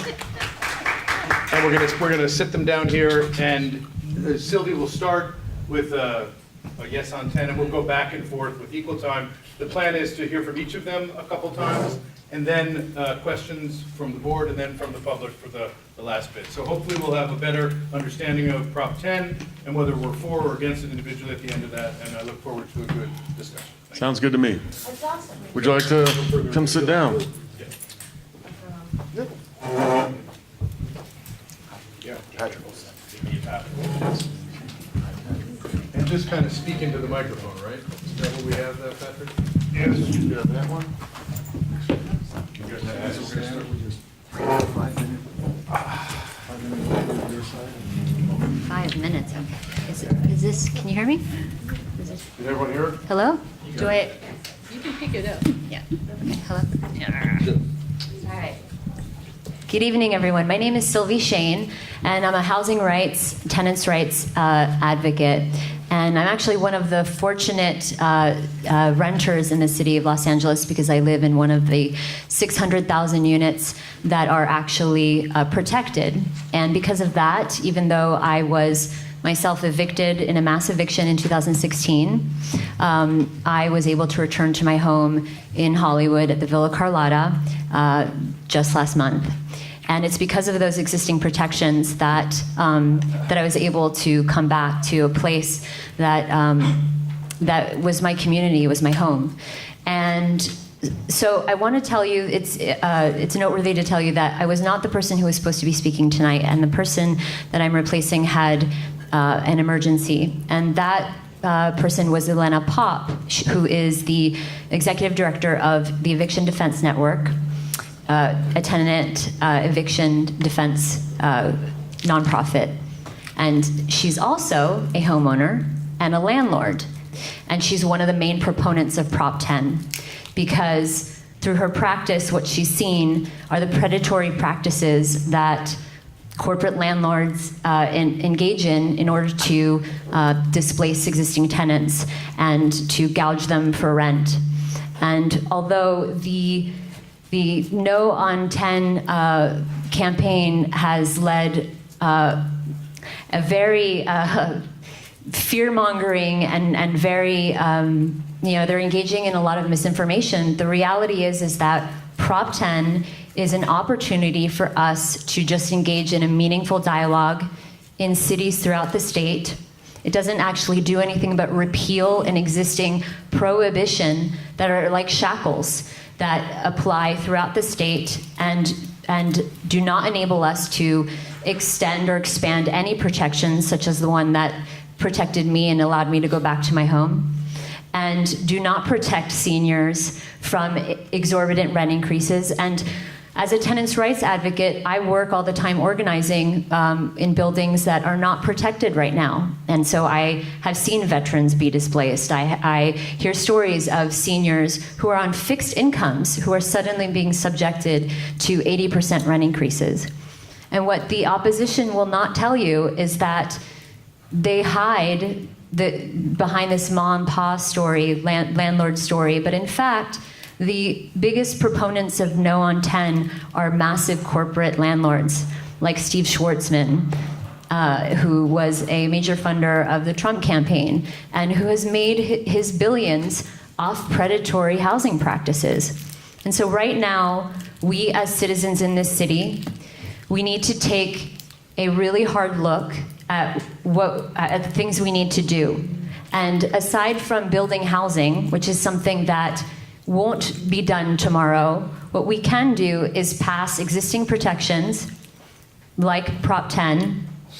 We can pass Prop 10 to talk about passing more protections and to stop the displacement and housing crisis that are driving people onto the street. Thank you very much. Ready? Yes, sir. Good evening, everybody. I'm Dan Ukelson, Executive Director of the Apartment Association of Greater Los Angeles. We're a 10,000-member association covering the territories of San Bernardino, LA, and Ventura County, and we've been around since 1917, so over 101 years. I myself am a mom-and-pop landlord. I have a 4-unit building. I live in one of the units, and so I'm not one of these big corporate landlords, and the information I'm going to give you is basically that Proposition 10 will put me out of business. What the Yes campaign doesn't tell you, and they talk about big corporations funding the No campaign here in California, is that over 80% of the apartment owners in the state of California are mom and pop owners. Out of our 10,000 members at the Apartment Association, over 75% own 5 or fewer units. These are people that have made a passive investment in rental housing and rather than sticking their money in stocks and bonds in Wall Street. And these people, like myself, I made this investment 4 years ago. I'm going to be depending on that income to help fund my retirement. It's going to be necessary to fund my medical care and, potentially my assisted living. I hope I don't get there, but that's the reason I invested in rental property. And here, the proposition is to clamp down on my potential revenue. What the Yes campaign doesn't tell you is their major backer is Michael Weinstein, chairman and CEO of the AIDS Healthcare Foundation. He's put in nearly $25 million to date, nearly all of the proponents' money for Proposition 10. It's a huge waste. It's a huge diversion from AIDS research and AIDS healthcare that he's putting into this campaign. He's the same guy that was behind Proposition S, which would have put a moratorium on any building in the city of Los Angeles for 3 years, whether it was going to be affordable housing built or a high-end apartment building or an office building. He wanted a moratorium on it. This guy is bad news. He's involved in over 100 lawsuits here in the county of Los Angeles. Look, nobody wants to see people displaced from their homes, seniors put out on the street or single moms put out on the street. And everyone agrees there's a housing crisis here. There's an affordability issue in the state of California. But what we don't agree on is that Proposition 10 definitely is not the answer to solve this housing crisis. Proposition 10 merely provides stricter controls on property owners.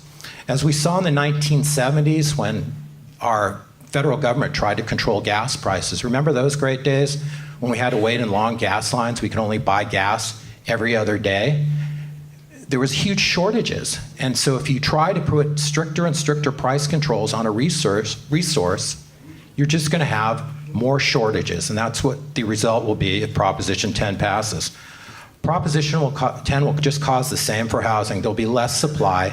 There'll be no incentive for property owners to stay in business. They'll exit. They'll turn their properties into condos, or where they're allowed, Airbnbs, or they'll just convert their properties into other uses. There'll be fewer choices for tenants as a result. There'll be long waits to get an apartment, and fewer vacant units will be available to rent. So let me explain to you what Proposition 10 does. What's that law that's being repealed by Proposition 10? Proposition 10 appeals a 1995 bipartisan law called the Costa-Hawkins Rental Housing Act.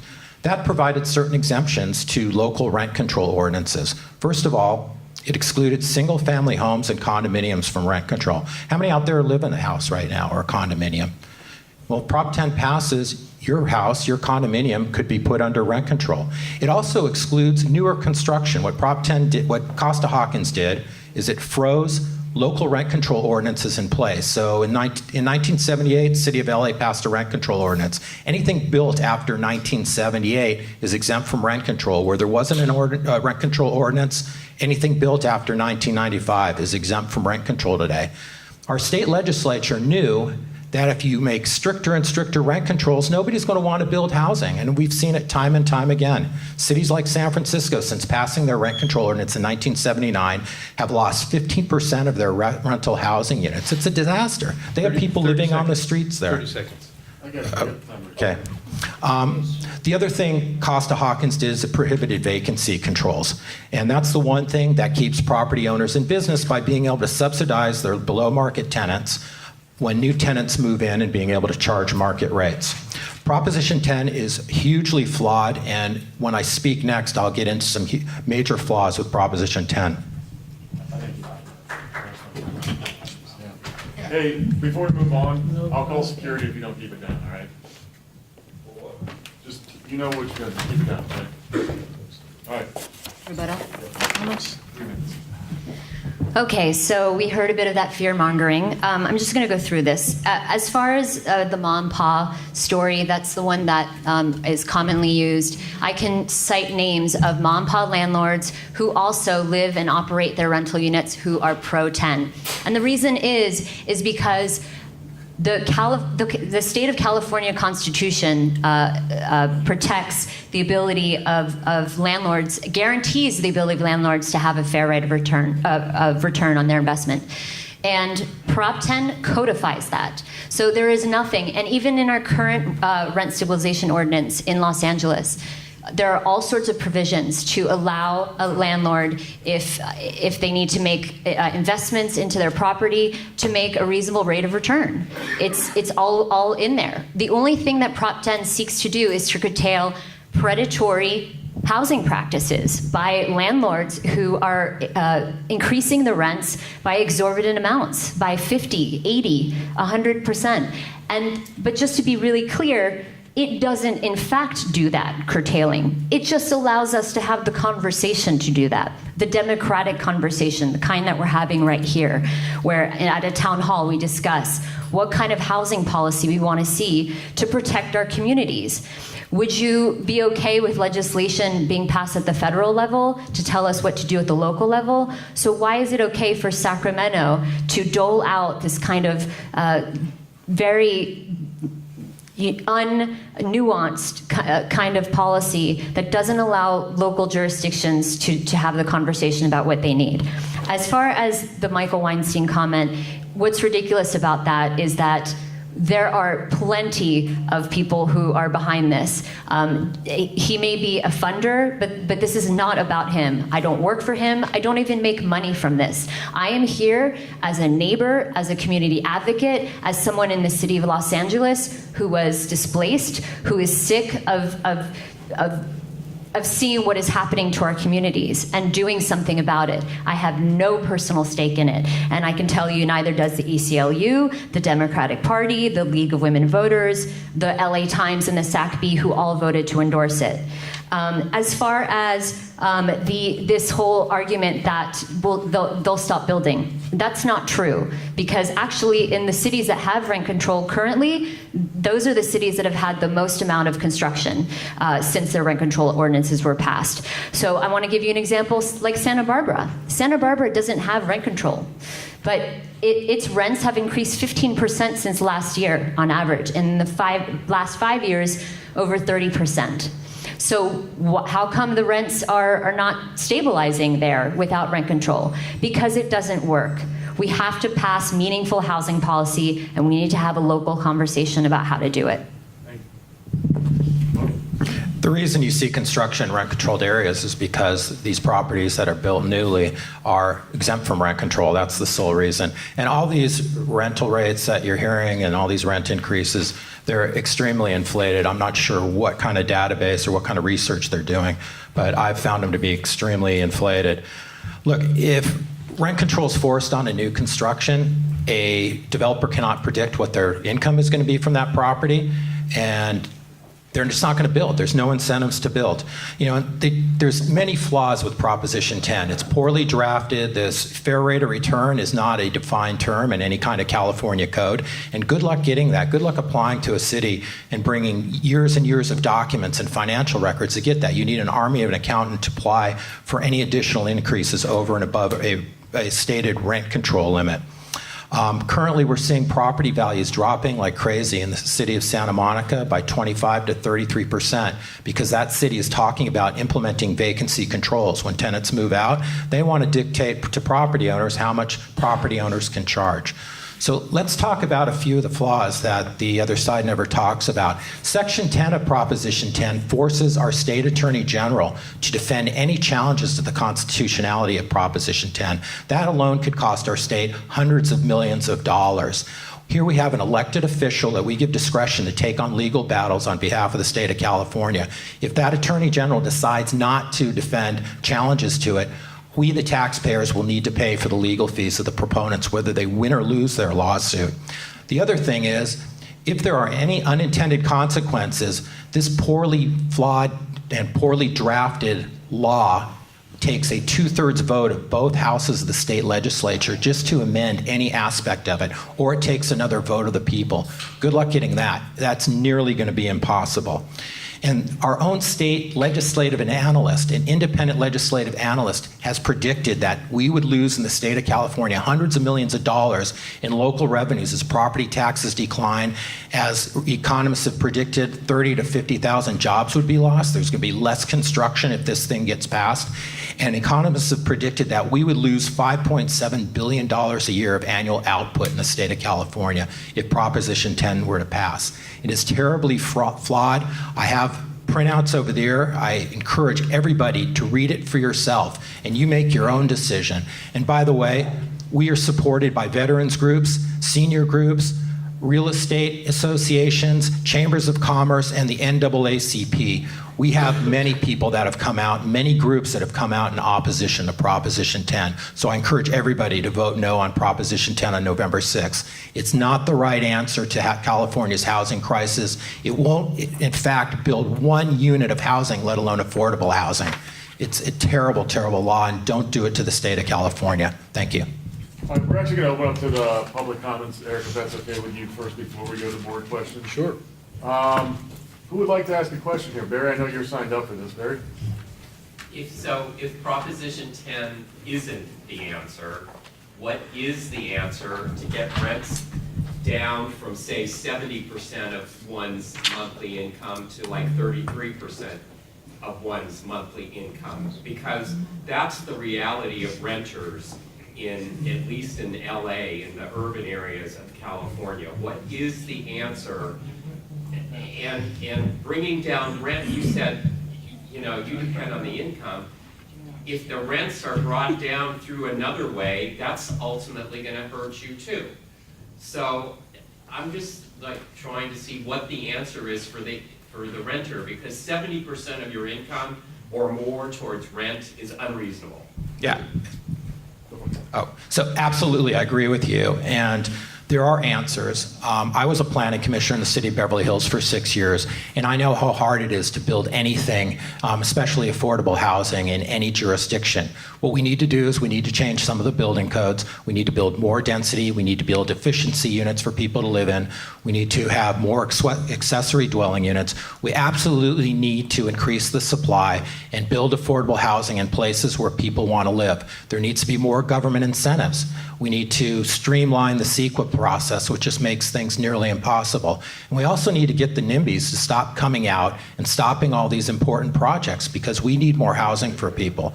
So what my association is doing in the immediate immediate period, is we are pushing for a program that the city of Denver recently launched called Live Denver. Live stands for Low Income Voucher Equity Program. And what that program does is it helps working family and individuals by bridging the gap with a voucher. It's not a Section 8 program. What it does is it allows people to remain in the program for 3 to 5 years. During that 3 to 5 year period, people are given job training to improve their skills, hopefully earn more money with their employer. And part of the subsidy, 5% of the subsidy, actually goes into a savings account. So when these working families and individuals exit the program, they're able to have a deposit on their next apartment or potentially buy a house. In the city of LA, on any given day, we have about 35,000 vacant units that people can't afford to occupy. A program like that here in the city of LA would help immensely to get people into affordable housing and help them out quite a bit. It's a program that both private industry, nonprofits, and city government would participate in. And we've been out pushing this thing in City Hall in LA, through the county government, and we're finally starting to get some traction on it. And hopefully we'll be able to implement this program and at least get it out on a test basis. The other thing our association has done is we just recently got an ordinance passed in the city of Los Angeles. And what the city of LA is allowing some of our members to do is convert their motels into homeless housing. These motels are being taken over by nonprofit groups under a master lease, and the nonprofits are basically running the entire operation, paying for insurance, maintenance, etc. And we've freed up hundreds of units so far for homeless people to get off the street and get help and get into some programming. We property owners want to be a part of the solution. We're not denying that, and we don't want to cast people on the street. The last thing we want to do is be in the eviction business. Most of us are just small mom and pops like me, and I do everything to keep my tenants in place. It's too costly to remove a tenant. It's very expensive, and legal fees, if you go that route, you have lost rent, and rehabbing a unit could cost thousands of dollars, and I don't have that in my budget. Okay. Anyone? Yes, Wayne.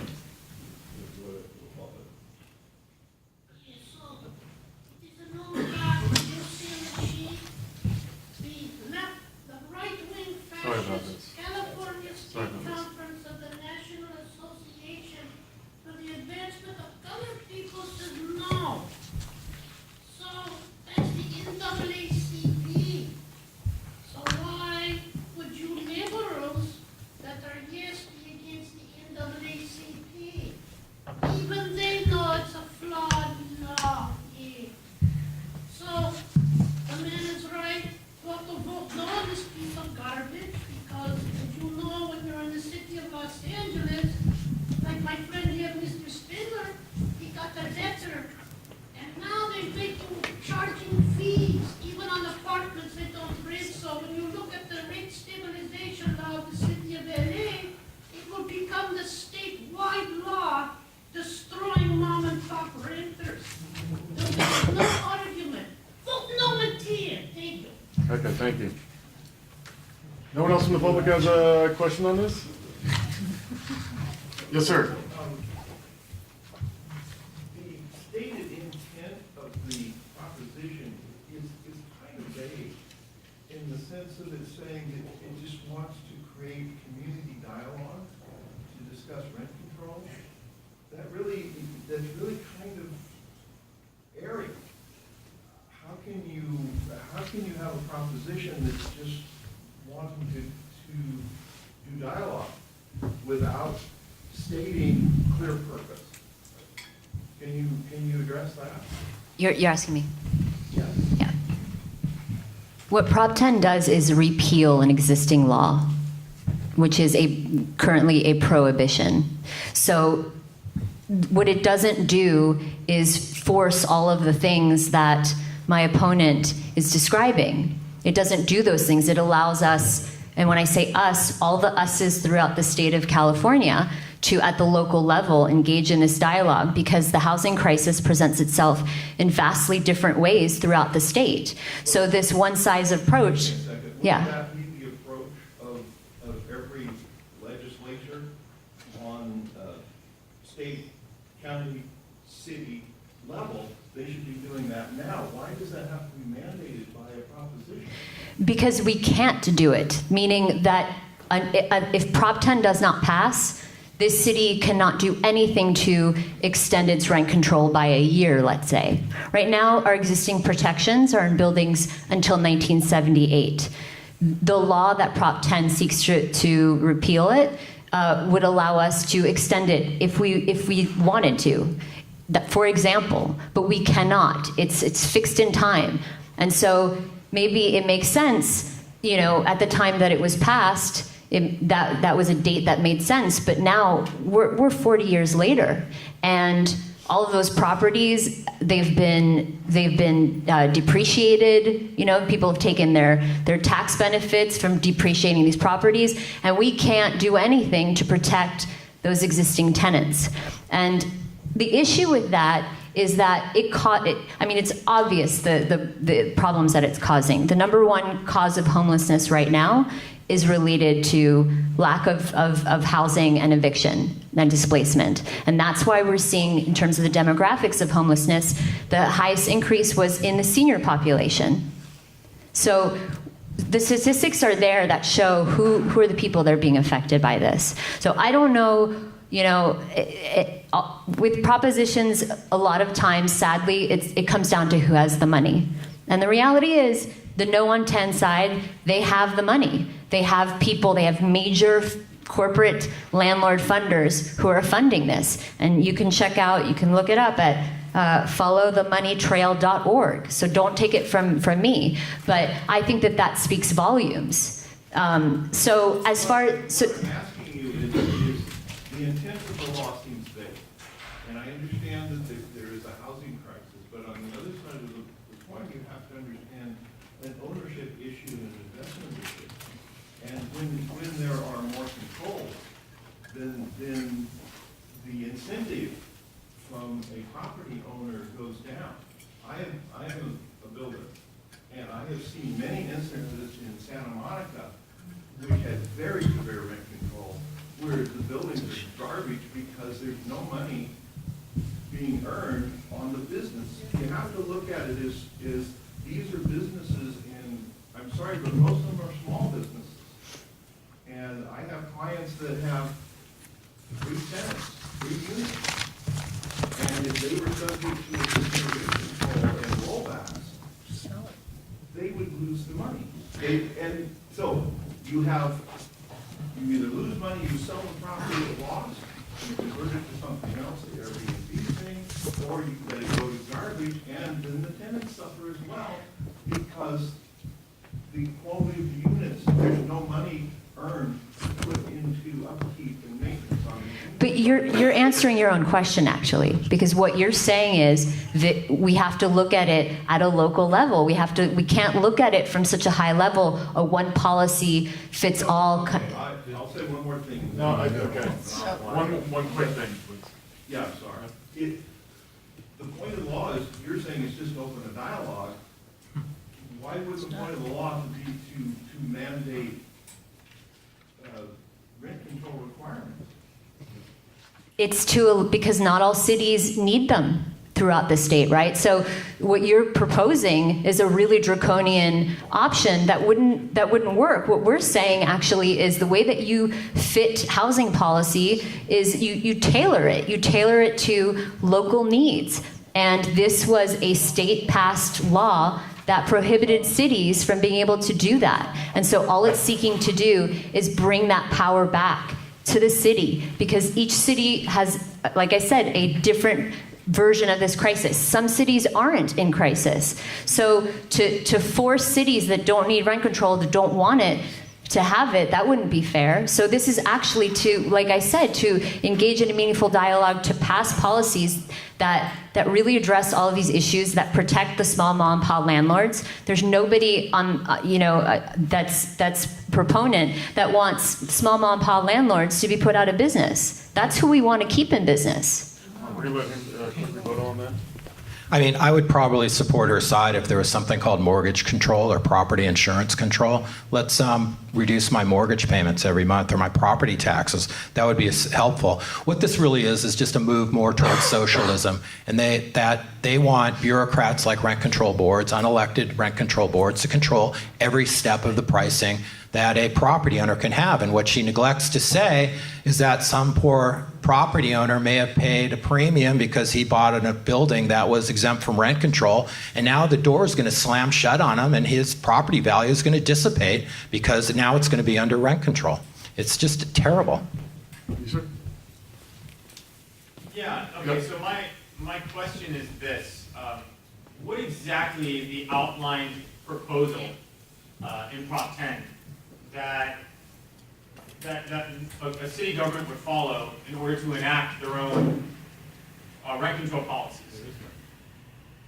You can't counter the state. Hold on.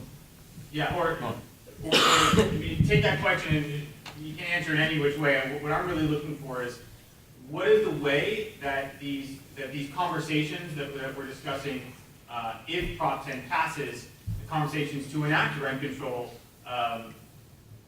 how would that come to be? Is it going to be? Because in my mind, I'm thinking tons of bureaucracy, tons of red tape, and it's difficult for cities and local governments sometimes to get things done. There's so many different things, or whatever reason there might be. So what's the procedure? What's the process? Because in order for me to vote yes on this measure, I would want to know that something could quickly get into place and that we could come together fairly quickly and enact these So at the local level, I can answer for City of LA as an example. We have a city council, and that conversation would happen in city council and would involve, just like most major conversations, involve community input at many levels, at this level, at the neighborhood council level. And all of the same groups would have an opportunity to come to the table and discuss what is fair, what's fair and reasonable. I mean, one of the counterpoints was that it doesn't define fair and reasonable. Actually, there are measures of what is fair and reasonable as a rate of return in the city of LA. It's talked about with respect to development, and it's talked about with respect to housing. We already have the Los Angeles Housing Community Investment Department that oversees existing rent-controlled buildings. So the structure is already in place. So to say that it would add all this existing bureaucracy is just, again, it's just like, let's just throw things out to scare everybody away. The reality is that we need to figure out how to stabilize our communities, because if not, there's no end to the homelessness crisis until we keep people in their homes. And saying that people should be subjected to only fair increases, fair for both sides, I think is a conversation that we should not be shying away from. Why are people scared to have that debate at a meaningful level? Instead, going to Sacramento, that's where the lobbyists, that's where the people with money go. It's always been like that. Higher levels of government curtail local participation. And I think that it's important to engage in that. And to answer your question about time, I don't know the timeline, but I know that it's an important issue for those of us who are engaged in it, and we would be hoping to move it as quickly as possible. But let's also recognize that we have an existing city council that, I mean, they're pretty fair when it comes to protecting property owners' interests. So this idea that we have some sort of communist, or no, sorry, you said socialist. We don't have a socialist city council. So I think it's important to even remember that when we passed our ordinance in the city of LA, it was not a rolling ordinance. It actually was fixed in time. So even until this point, we haven't, those controls, even until 95, didn't get extended. So just to get people into being afraid of what might happen, as opposed to just, let's repeal a law that should have never been passed by really powerful lobbyists who went to the state level, and then have a local conversation, and for every city to be able to engage in that and figure out what works for them, because we cannot have one-size-fits-all legislation. Thank you. Let's go around and take it. Yes. So the reason this law was passed is because the state legislature saw that people were going out of business. They were taking their rental properties off the market, and there was less and less housing for people, so they wanted to put a stop to it. And this is clearly socialism. Already, cities like Santa Monica and West Hollywood are talking about controls on pricing when tenants move out. And they're talking about rolling back rents in some cases, like in Santa Monica to 1970s. I mean, Santa Monica was known as Skid Row by the Sea back before Costa-Hawkins was passed. I'm sure some of you remember that. Tenants would have to move in and they would have to do all the painting and changing the carpets because the property owners couldn't afford to do it. There was no money for maintenance. And most people were just balancing themselves on the verge of going out of business, and many did. It's just awful. Yes. I have a question. Do either positions that you hold lead to the elimination of rent control? And then number two, the statement to expand rent control, is that by the age of the building? Or is it by a number of years? Does that make sense? For example, when you talk Why don't we about. take the first part of your question first? Or is it? It's on the wall. Do you want to answer? Costa-Hawkins. Sure. From my point of view, unfortunately, rent control is here, and there's probably no getting rid of it. So, but my advocating a position against Proposition 10 is not saying get rid of rent control. I do think there are a lot better answers, and I could talk to you about that, for hours and hours, and all the economic studies that have proven rent control bad. But what I'm saying is I don't want to lose those protections that the state legislature has given us. Those protections include when a tenant moves out, a property owner can raise their rent to market. Those protections include newer construction, so we don't stifle construction in this state. And those protections include for owners of single-family homes or condominiums. Imagine if you decide to rent out a room in your house, that room could be under rent control, and you could have to evict your tenant or pay them relocation fees to get them out, whether they're doing drugs in your house or prostitution, or they're just too noisy. You will be under rent control laws. There's every rent control law comes with what's called just cause eviction, and you have to launch a court case to remove a tenant, whether they're good or bad, and it takes 4 to 6 months to do that. In the meantime, your good tenants are moving out because of this problem tenant is causing so much of a disturbance. The second part of your question was, could you repeat that again? Was the The expansion, the term, I'm not sure if the word was expanding the. how it would get done? Would it be by the age of a building, say, including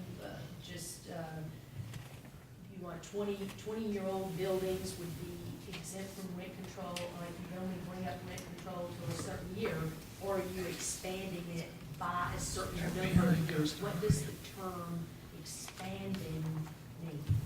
So let me throw that question back at you. What would you think it should mean? If you were participating in that debate, what would you like or feel comfortable seeing? It's pretty interesting because of the newness of construction with new buildings. You do have better properties that folks who are able to afford them can live there and maintain them. And for so long, they will be the newest of buildings and constructions.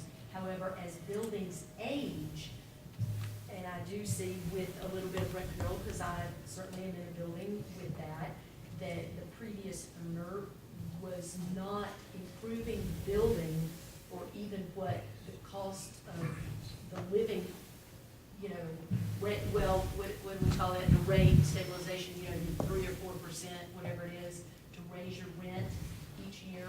There was not enough of that value being put back into the building by the owner. And so that was what was aggravating to me. So you have much older units that are starting to deteriorate because of the type of residents that you have that disregard property and multi-unit dwellings, disregard their neighbors, and they will trash a building if it is not kept up. They think no one else has respect for it. So it's just interesting. So the point that I was hoping to make with that is that that's how we should be engaging in the dialogue. It's a feedback loop where people provide insight from what's actually happening, right? To figure out and to craft policy that makes sense. And so to answer your question, there's no existing, clear answer, because the point is, and the reason why we're trying to get Prop 10 passed is to be able to have the conversation. Does it make sense to have a rolling rent control on buildings that are older than 30 years? Does it make sense to just extend it, up until a certain year? Like, what makes sense? And just to answer to your point about investment, and also to the one that my opponent made, again, the city of LA has existing methods, pass-throughs for capital improvement, for primary innovation, for just and reasonable rent increases when there isn't enough money coming in to be able to improve properties. The reality is that a big reason why properties were disinvested for so long and are in the shape that they're in is because of greed, quite frankly. And I myself, when I was displaced for the last 2 years, I lived in a building, an 11-unit building. The guy bought it in 2005, 11 units for $475,000. He was making close to $175,000 in rents a year, because I calculated what everybody's rents were. So basically, 30 plus rate of return. He would not put a red cent in. So it wasn't rent control that was prohibiting him. It was his desire to invest in this property and his wanting to extract as much profit as possible. And unfortunately, there are too many people like that. That sadly is, something that rent control doesn't always resolve. It doesn't force property owners to invest. But what it does is it protects tenants from being able to make reasonable complaints about having rats or other uninhabitable conditions, and to be protected that they're not going to be evicted for having made those complaints to the city. So to answer your question, those decisions, those conversations would happen, and the policies that would be crafted would be based on that dialogue, and that is how the democratic process works. Thank you. We're going to take questions from the board. Let's try to keep our questions as pointed as possible. Yes. I don't have a question so much as a comment. It sounds like Prop 10 is just taking away something without replacing it with anything. So it sounds to me like everything you're saying, the dialogue, maybe you should have the dialogue, figure things out, what you want to propose that has a little more of a, like he was saying, you're going to replace it with something that is this. So we can then say, okay, that or that, instead of just take that away and now we're just going to talk about it.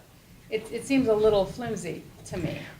And one more quick, it's not a question, but one more thing. I think if you have rats in your apartment, I don't think that's legal. I think the public health you can call. So I don't think that people are living with rats because of this. There are habitability standards, and property owners get inspected every 3 to 4 years. Okay. Just have a quick question. Is 80% of the rental property 5 or fewer units? Is that an accurate?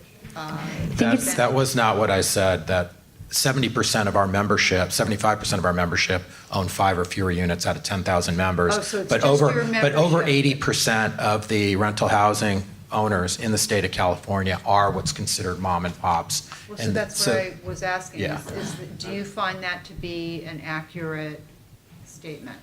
Well, I don't know if they're only looking at the number of units to define mom and pop landlords, because remember, just because you own a property that's 5 units or less, you may own many of them. In fact, corporate landlords, they're buying up many properties. Right, no, it's a huge issue. That's why I was surprised that I got from what he was saying, that you only own 5 units, period. You don't own other. I'm talking about mom and pops as owning 10 or fewer units, and that's over 80% of California. Do you agree with that? I can't speak to that, to be quite honest. My work is primarily local, so I know a lot of the statistics locally. But as far as throughout the state of California, that's not something I can speak to.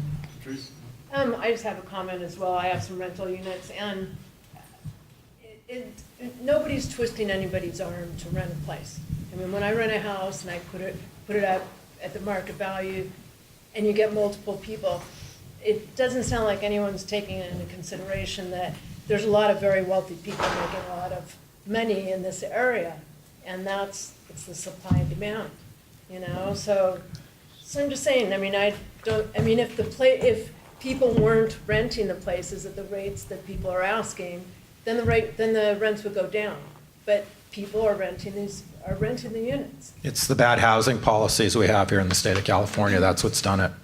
So, Yeah, so I'm a residential renter seat. I've been a renter all my life, and I think this issue seems to be pretty well divided between renters and homeowners. But all the things I've been saying about no on 10 haven't really addressed, like, what would you say to a renter to convince them to vote no on 10? Well, I would say to a renter that you'll have fewer choices. You'll have long waits to try to find an affordable apartment. Rent control only benefits the people that are in place when the rent control ordinance is passed. And it's a disincentive for people to be upwardly mobile. In, this United States, one of the paths to wealth is owning property. And you're disincentivized to actually want to do that. You're disincentivized to take a better job that's farther from home because you don't want to give up your rent-controlled unit, or you're willing to drive long distances to get there. So there's just a lot of problems with rent control.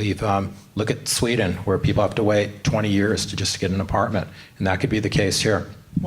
Sorry, if I could follow up. Sure. The rent control would apply to people who are currently living in apartments now, so they'd be voting based on their situation currently, not the grand scheme of things, and not moving to a different place might have lower options. The person who's struggling with rent right now, how do you get them to Right, vote? and that's the problem with rent control. Nobody ever asks the tenant to be means tested. In my 4-unit building, I live in one of the units, and the 3 units I rent out are rented to people with higher household incomes than me, but they're protected by rent control. How is that fair? And that's part of the problem. There's just not enough supply of affordable housing because there's a lot of people that just don't need to be protected by rent control. They keep their pad at the beach, and they own a second home somewhere else in Los Angeles. Right. I'm going to pass, actually. Go ahead, Mr. Wells. No, thank you both for being here. Mr. Big. Very interesting. No, please. Okay, hi. Now, I just want to kind of, what's that? Pointed. I just want to kind of just frame what the issue is. It's repealing the Costa-Hawkins Act, and what that does, and any one of you can step in if I'm mistaken, is what it has in place right now is that units that are 1995 and newer are not under any type of rent control, and single-family homes and condos are not under any kind of rent control. And that would change in the dialogue or whenever if it were to be repealed. My point is that, like, I'm in real estate, and I've got clients of mine that have single-family homes that are rentals. The moment anything like this that would sort of limit their income capabilities or return, they're just going to convert these properties, they're going to sell them, and they're going to buy, they'll get into annuities or buy 3 units that are already under rent control. But they're going to sell these to people that are going to buy them and live in them. So these single-family homes are probably going to come off the market and no longer even be rentals anymore. This is just reality. But what Barry mentioned, I think the idea of putting in a lot of efficiency properties in very dense locations, like in downtown, buildings that literally just have single rooms for people to live, and with the help of our city, they can dig into their incredible coffers and help subsidize with some type of really thought out voucher programs to subsidize people who need places to live. But the reality is that these mom and pops, I work with them, all they're going to say is basically, you're limiting my income. Boy, when times were tough, nobody was paying for my water bill when I was really thin. And now that things have gone up in the last 20 or last 5 years, now I'm going to be penalized and limited for it. Sell it. I don't want it anymore. And this will be sold to other people who will again, just like the rich people that have second homes and have a limited income, have limited rent payments now. All those rent control issues with apartments right now will not change with this Prop 10. it's only going to impact single-family homes and condominiums and new construction. And which developer is going to build new construction if they knew that they're limited? I mean, it's a really tough puzzle, but I think there's a solution out there. I just don't think this is going to help the supply of rentals. That's all. Thank you. Yeah. Also, a couple things, you know, it's simple but not simple. You know,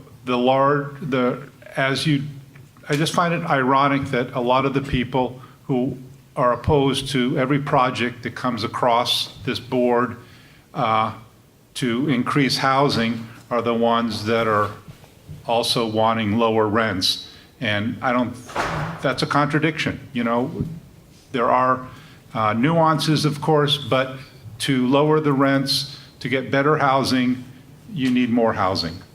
Then also the comments, besides the rats that have already been put to bed, anyone who has a rental unit knows there is an organization, the city comes in and inspects every apartment twice every 2 years. And it is a very thorough review. Anything from outlets to cracks to broken doors, ceiling fans, all kinds of things. And these repairs have to be made.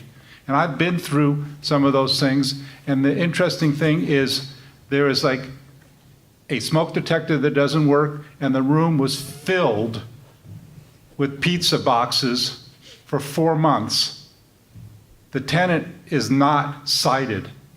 There's nothing that can be done for this disgusting condition that a tenant leaves in it. But if there's something of a structural or a important that deals with the building, that is cited, and they have less than a month to fix it. And they'll go to court if you don't fix it.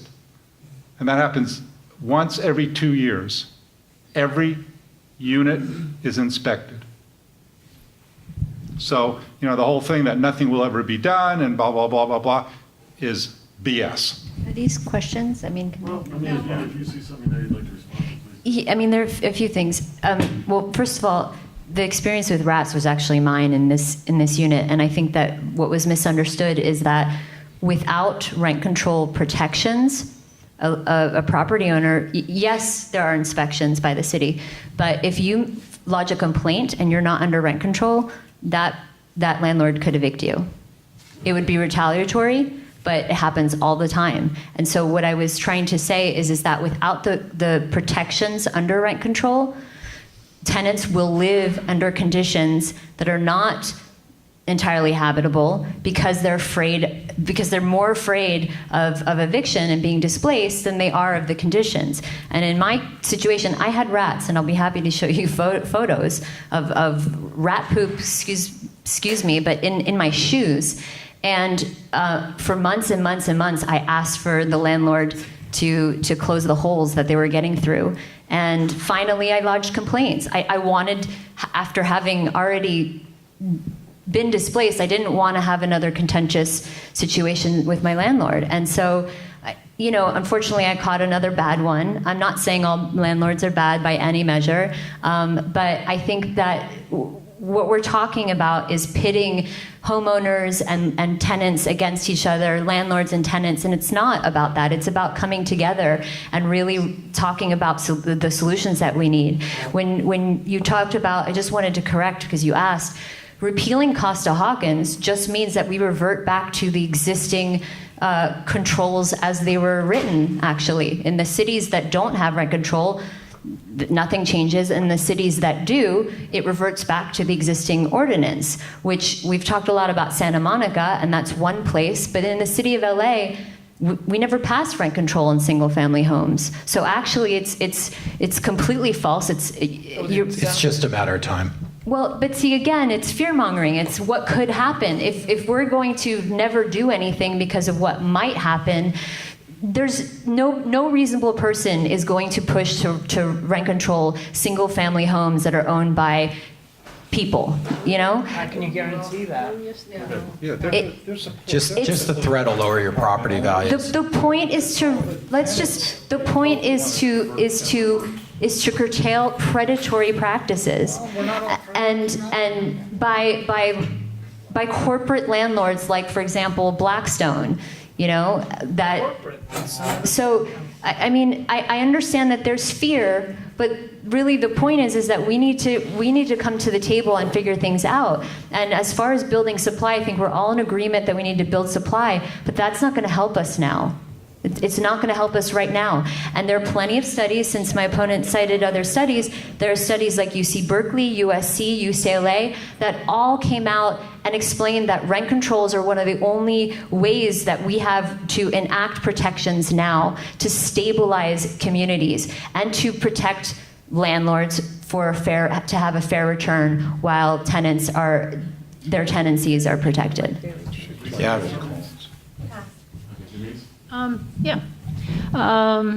As a apartment owner, this passes.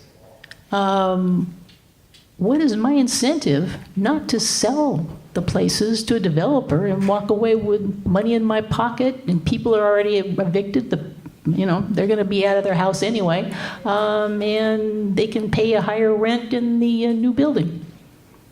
Well, what is your incentive right now? What is my incentive? I mean, right now, I have, you've got people in your apartments, and they're paying you money. You're maintaining your building, and you can raise your rents. Somebody moves out, you can raise your rent to more money, so you can actually afford your taxes on buildings, which, of course, never slow down. So, every time you turn around, there's more money you have to pay because somebody voted for whatever bond issue, and that's all added on. And what is my incentive? You want to put rent control, and I'm like, forget it. I'm going to sell it. I don't care. Give me the money. Tear it down. People are now evicted. Nobody wins. You just lost. You're saying if it passes? Yeah. Yeah. Yeah, if it passes. I sell it. You're evicted. And, nobody wins. This is stupid. So I'm assuming that you have a non-rent stabilized building? Is that? It's not rent stabilized. Okay, so you're saying that if Prop 10 passes, you would want to sell? Mm-hmm. I'd sell it. And there it is. I mean, I would answer, you're still making the return that you're making now. There's nothing about Prop 10 that changes anything for you. Not for long. What? My costs are going to, your costs always go up. And taxes are the number one thing. So, your rent that I can go up and now you want to do all this wonderful stuff, and we have rent control and you can't raise the rates, and in Santa Monica, they want to tell me how much I can charge somebody new to move them in my building. Forget it. It's like, you didn't buy this house, you didn't buy this apartment building. This is essentially your retirement, your living. And when somebody takes that away from you, why should I have apartment or a house that I am renting if you're going to put rent control on it and I can no longer keep up with interest and taxes and all of that? Forget it. You're going to lose people's houses anyway because, I can't afford to continually lay out money to fix a building if I don't have anything coming in. It is. You have to have revenue to cover your costs. Absolutely. And if I don't have revenue to cover my costs, I have no reason to own.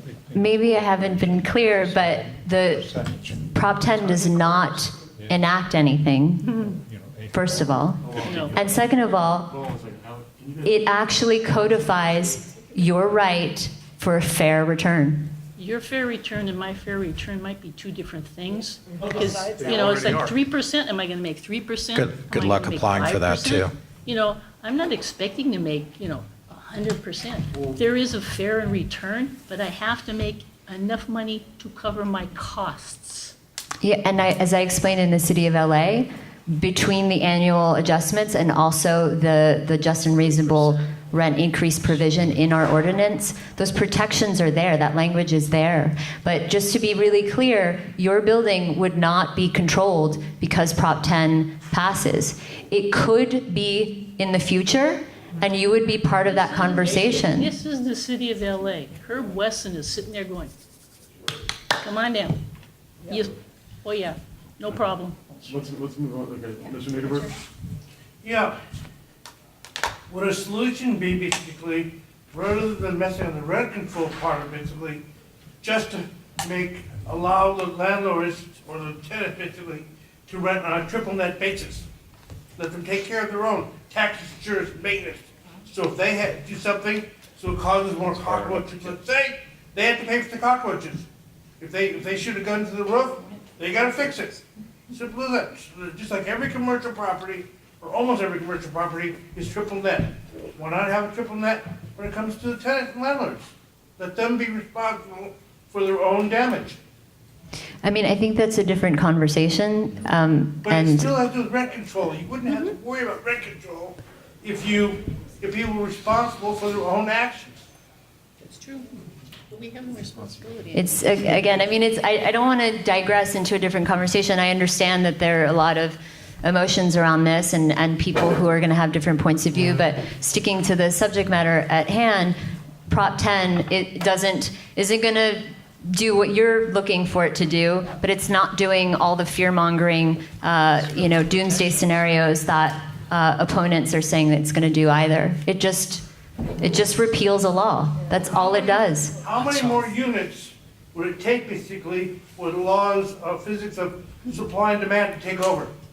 So all of a sudden, then they couldn't get more because the market wouldn't support it anymore. How many more units would it take? They're building 50,000 more in New Hall. There's almost an unlimited amount they can put in Sylmar above all of you, let's say. You know, it seems like that if there were more units, supply and demand would take over. I mean, to answer that, Garcetti's made a commitment to the 100,000 units, and I think we're close to a third of the way there. I think 35,000 new units have been built. Have the rents decreased? So I think that supply and demand is a really simplistic sort of analysis of a really complex problem that needs to be looked at in terms of speculation. That's a part of it. So, I mean, I'm not an economist, but the reality is that look at what's happening, and we are building faster and more than we ever have, and the prices are not going down. And in fact, a lot of those new units are at 4 times the vacancy rates of older units. So they're not being occupied. Everywhere else but California, rental prices are going down. States like Texas, where they're building more and more housing units, they're getting the job done. We're not getting it done. In fact, we're probably about, I think the estimates are we're about 4.3 million units behind over the next 10 years. That's how many we need to build here in the state of California. So supply and demand could definitely impact rents. So could another recession, God forbid. But clearly we need to build more housing here. And, I'll offer to my opponent here, I would be happy to meet and try to figure out some solutions other than Proposition 10. There are other solutions that could be workable. I'm a housing provider. All I want to do is house people in my community. I live in my building. I live among my tenants, and I care about my tenants. And most housing providers too. Look, there's jerks on both sides, the landlords and the tenants. But at the end of the day, we are not in the eviction business, and we want to keep our tenants in place. We don't want to displace people. And I would be perfectly happy to work with the other side to try to come up with solutions and present some joint ideas to members of city and county government to try to figure this thing out. But Proposition 10 is not the answer. It'll just have a worse effect. And it's ironic that it's called the Affordable Housing Act because it doesn't require one stick of affordable housing. So I suggest everybody vote no on Prop 10. One last thing to add. Anybody who has been fear-mongered into either no or is still unsure, if you'd like to speak yourself to small mom-and-pop landlords, I'm sure they'll be happy actually to talk to you. That I know a bunch of them who are pro 10 because they care about their communities, they care about the rising homelessness crisis that we have, the epidemic that we have, and they care about their communities, frankly, and making sure that renters are protected in the city, that citizens don't have to keep taxing themselves right? Because you all voted, or at least now have to pay for Measure H to resolve an issue instead of holding those accountable to increases of homelessness. So, like I said, I was here as a stand-in for Elena Pop. She's a landlord, a homeowner, and she is one of the not only a proponent, I mean, she's a signer of Prop 10. She got it on the ballot because she recognizes as a responsible small and pile landlord that she has to protect people who aren't lucky enough to be property owners. And in today's market, the reality is most of us will never have an opportunity to be homeowners. Does that mean that our entire lives should basically be unstable? I can speak from personal experience having been displaced. It is one of the most stressful, one of the most life-altering experiences, one of the most traumatic ones.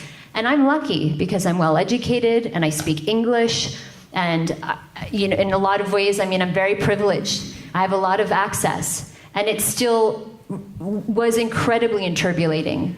And it affected me tremendously. And so when I think about the people who don't have the stability that I have, that I benefited from, and that have to constantly worry about their families being displaced, their kids not being able to go to the schools that they go to, and basically being displaced from the communities that they've grown up in their whole lives, I just think that we need to do something, and we need to really start talking about valuing our communities and coming up with common sense legislation, and repealing Costa-Hawkins by voting yes on 10 does that. So thank you. Thank you both for coming.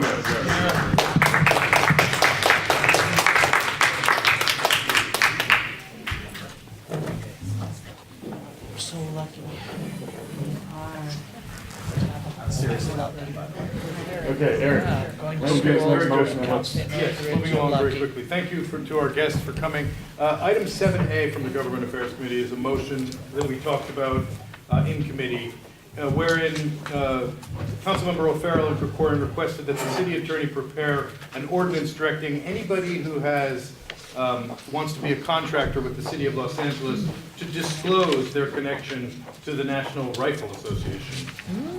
The question as to why is unclear. Probably in a political sense. He made a speech, Councilmember O'Farrell, in the Budget and Finance Committee, and they agreed that this was a good way to move forward. We talked about it in the committee, and everybody was a little bit, though many of us agreed that gun violence is a concern in Los Angeles, everywhere, it did not seem to fit.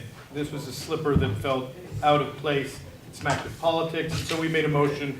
And I will read the motion. If we want to vote on it, we can. Let's read it. The Studio City Neighborhood Council opposes an ordinance directing any prospective contractor with the City of LA to disclose any contracts or sponsorships with the National Riflery Association and intends to file a community impact statement as soon as possible. Whereas stakeholders are concerned about gun violence, to single out an organization smacks of politics, makes little sense, and could result in unwanted legal costs. So with that, we would take Do we have comments. public comments on this, Barry? Yep. I'm not a fan of rifles, guns, or the NRA, but I would defend anybody's right to belong to the NRA. And I don't think the city of LA should award contracts based on anybody's membership to the NRA. It's stupid. And I do believe if they enact it, it's probably unconstitutional because of the Second Amendment. I would agree as well. And further. Does anyone else have a public comment on this? Yes, sir? Yeah, I would like to basically echo what Barry said and amplify. This is a ludicrous thing that the city is proposing. And if something like this went through, I would demand that the city also require all contractors disclose any relationships with the League of Women Voters, with the Centers of Prevent Gun Violence, for any, every political organization. Fair enough. Okay. Good Does point. any- Thank you for those comments. Does anyone on the board have anything to add on this? Yes, Richard? Yeah, although I don't really favor this particularly, I do know the city council has before said you can't deal with particular nations, you can't deal with the product of particular states. They said a lot of stuff which would not be compliant with the Commerce Clause of the Constitution. I'm speaking particularly about basically you cannot have, let's say, Middle Eastern, basically purchasing like that. You're not allowed to use California. You can't use, LA can't buy stuff made in certain areas. Okay. All in So, favor? Let's vote. yep, all in favor of this? To oppose the motion to. We gotta do. Election for next year. Who are the, Anybody nay? Everybody for. is everyone for? Wait, who's nay? Who's nay? Nay, Craig. Wait, hang on. Okay, you're nay. So how many? You want people to have to disclose. Alex? Hey, Well, there Okay. was confusion. Guess what? It passed. Okay. great. Okay. And Rita's voting no. Mr. Craig Ratto, why don't you fire up? Craig, the vote's already going, guys. Maybe you missed it. So let's fire up your public safety.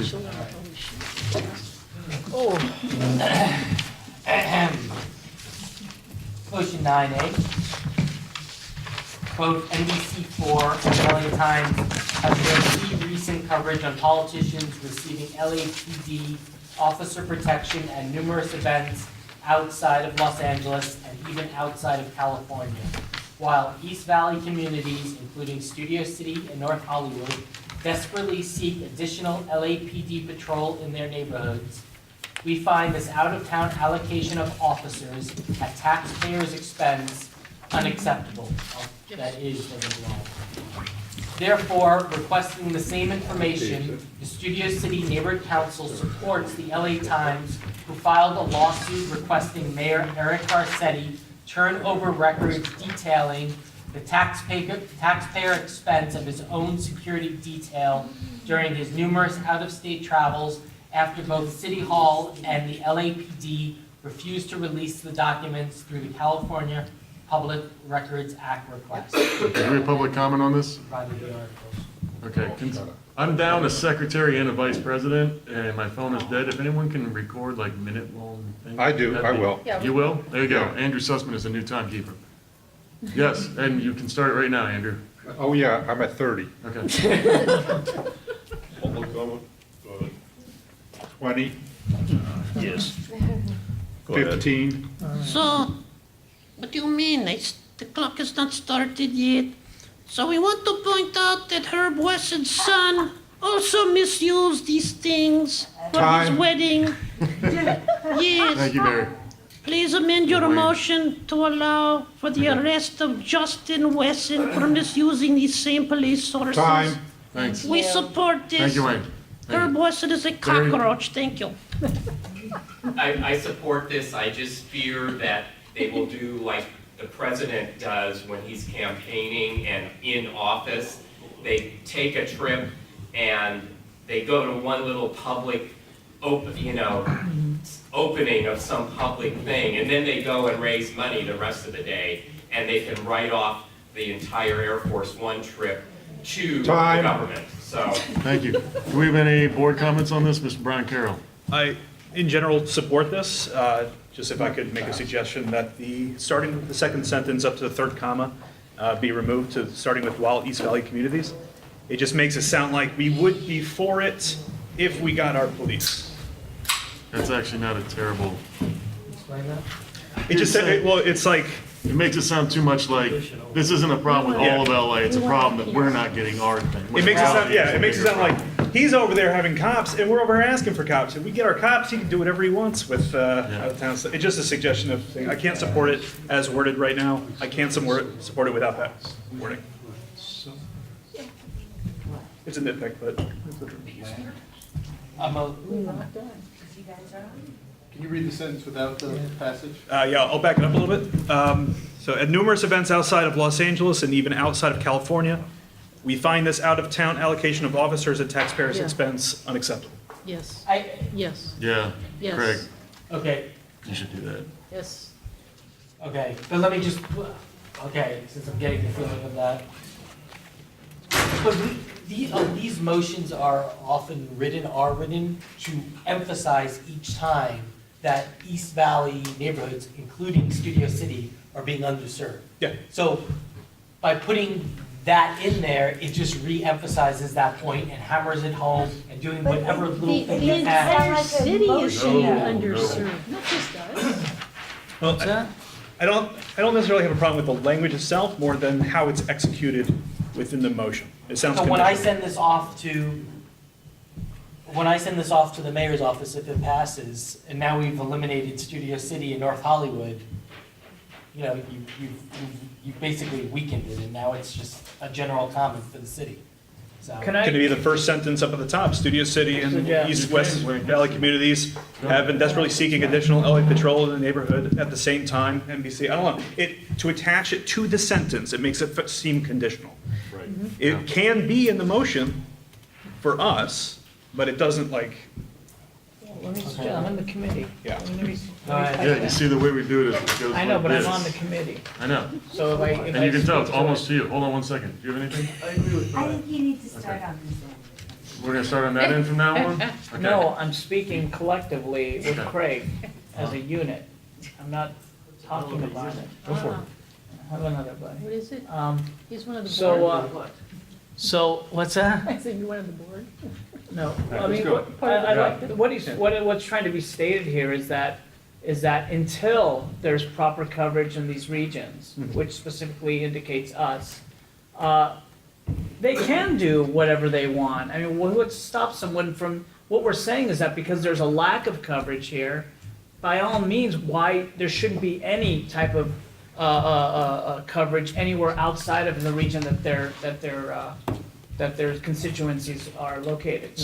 So there is a tie-in. Now, whether it sounds like it's conditional, maybe, I agree with you, but maybe we can word it where we could say, without proper police coverage in this area, by no means do we agree of any type of activity being placed outside of this purview. So that's what, Well, I mean, I have a problem. you know what I'm I saying? have a problem with it though. I don't think he should be skirting around the country on our dime. And I think that NBC4 and LA Times are covering it as you guys have Right. sourced in this. Not because it's taking away police from Studio City. Yeah. I think it's because they also have a problem with it as well. You know, I think it is a city-long problem. I think the context comes in the second paragraph. Yeah. And not the first paragraph is to outline the terms and the stakes. I think it belongs in the second paragraph, if at all. And I don't think, I would support Mayor Garcetti running around the country with LAPD Right. officers at our taxpayer How about adding, expense. With that, regardless. Yeah, if we had all Yeah. the police we needed, I'd still. Craig, what Yeah, about exactly. adding, Yeah, like, that's the thing. considering we have a lack of police presence, we do not agree with this? Why don't we just add it as a qualifier?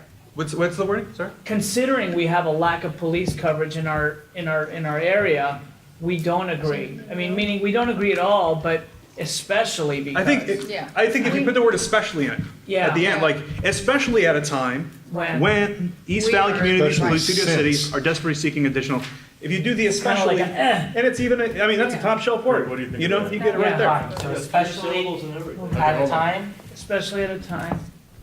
Yeah, when when East Valley communities, including Studio City, and I think it goes right at the beginning of paragraph 2. Especially East Valley communities, including Studio City and North Hollywood, desperately seeking additional LAPD patrol in the neighborhoods. Therefore, we're requesting the same information in Studio City, blah, blah, blah. Just, you know, it starts the second paragraph off pretty And it's strong. still a, boom, it Yeah. brings the point across. Yes. I would put it right there. Start See, I'm- paragraph 2. especially together. At a time. Yeah. Good point. Because you're almost even like muddying the purpose of it Good in the point, first, you know? Brian. It's like, Excellent point. it's like, they've been doing this, we found. Okay, hold on. I, Greg, you Do accept you think it? it weakens? yeah, Hold on. I'm good with it. I Craig, don't okay. quite see what it did, but Can you if it reread? makes my fellow board members happy and passes it, then I'm happy. You may not need my vote, but I think it's guess, gonna you know. pass anyways. I don't Right. know. We can keep talking about it. Yeah, don't Yes, talk Mr. to it. Niederberg, why don't you do this and then we're gonna put this to a vote. It seems to me that it is glossing over or ignoring the fact that they're actually violating the Public Records Act. They should be prosecuted for that, but they won't be. Yeah. And without that, we're not really saying anything basically, because we are just saying it's okay to violate the PRA. Denise? Why are you limiting this to Eric Garcetti? Do you know that Camilla Harris Yeah, when she comes to this state, she Yeah. gets LAPD Yep. to be with her they travel all over the state with her? And that is in the Why? What the articles. hell are the chippies for? They're state. Yeah.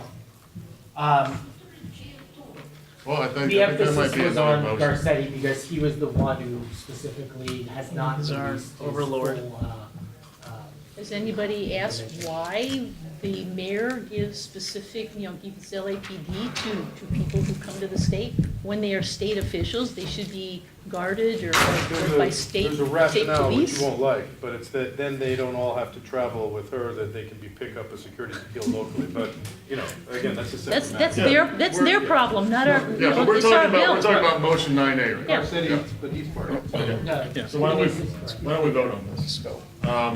We're just gonna do show of hands, it's not money, all in favor? This is as amended, right? As amended. As amended. Yeah. Okay.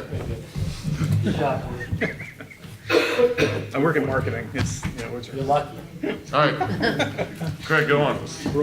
Alex, bring up, okay. So guys, what we did was, we had a great public safety meeting. We had a group come out and help kind of show us self-defense to a lot of the stakeholders that were there. Actually, it was surprisingly a great event. The group, which is called, what's it? Teen Bully Busters. Teen Bully Busters. It's amazing the moves that they did. I don't know who was there. Really was incredibly important that you'd never think you can do. But were you there, Jimmy? I don't know if you were. Watch the video.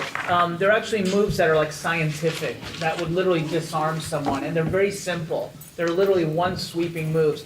And so we thought, wouldn't it be great if Councilman Krikorian could back up a possible regular even classes maybe at his office on Lancashire, in light of what we're seeing with maybe some of the assaults we're seeing out there, on the streets, and the increase we've had with some people being a little afraid to walk their dogs, et cetera, et cetera.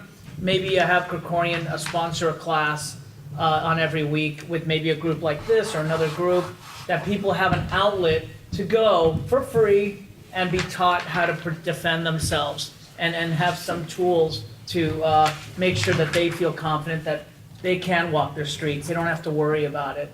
And hopefully from Krikorian's backing, we can get a lot of people to come. So All right. that's the So thought. Is there any let's go ahead and read questions? this motion. Okay, I have just a quick Hold question. on. Are we asking Krikorian to sponsor something that we already are doing, or is this something he wants to sponsor? We did it as a pilot. We did it as a pilot. No, you had the class, right? Right, we had the class, and the response of it was very, very positive.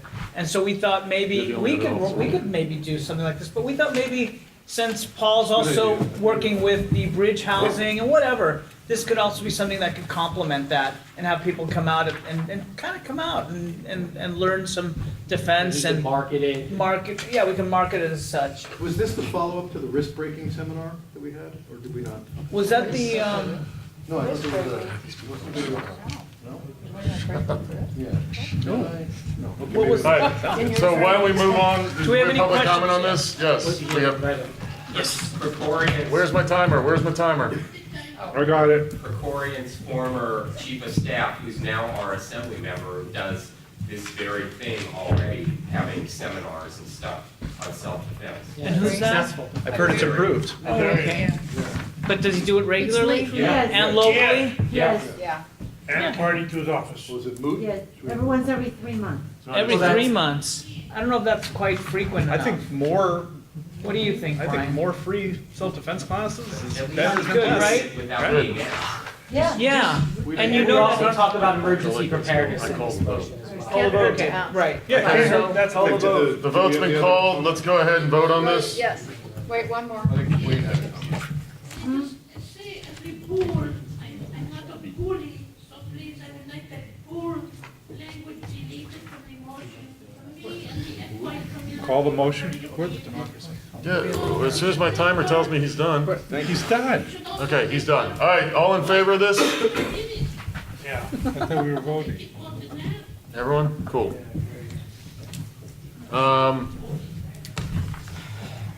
Good job, Craig. Barry Johnson, I got a good one coming up next month, do you? Uh-oh. if it passes. Tanks? Committee. You want tanks? We'll see. To shoot the planes. You tease you. We're gonna make some news next month. So many of you may know that the parking lot that's at Laurel Canyon in Fryman used to cost money, and we got an entity to pay for it, so it doesn't, but every year money is going to pay for parking there.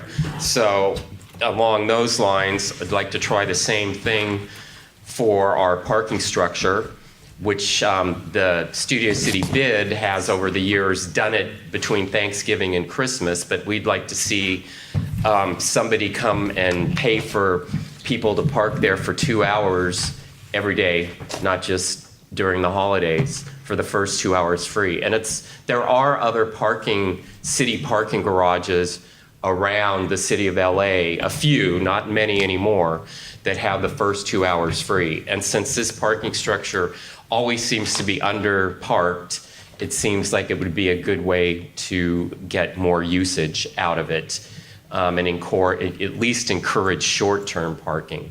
So it doesn't mean we're going to get it. This is just, again, a motion to nudge the council member to look at some possibilities for doing it. Why not the BID? The bid, we've asked, they can't afford it on a year-round basis. Yes, Wayne. Hope that clock's running.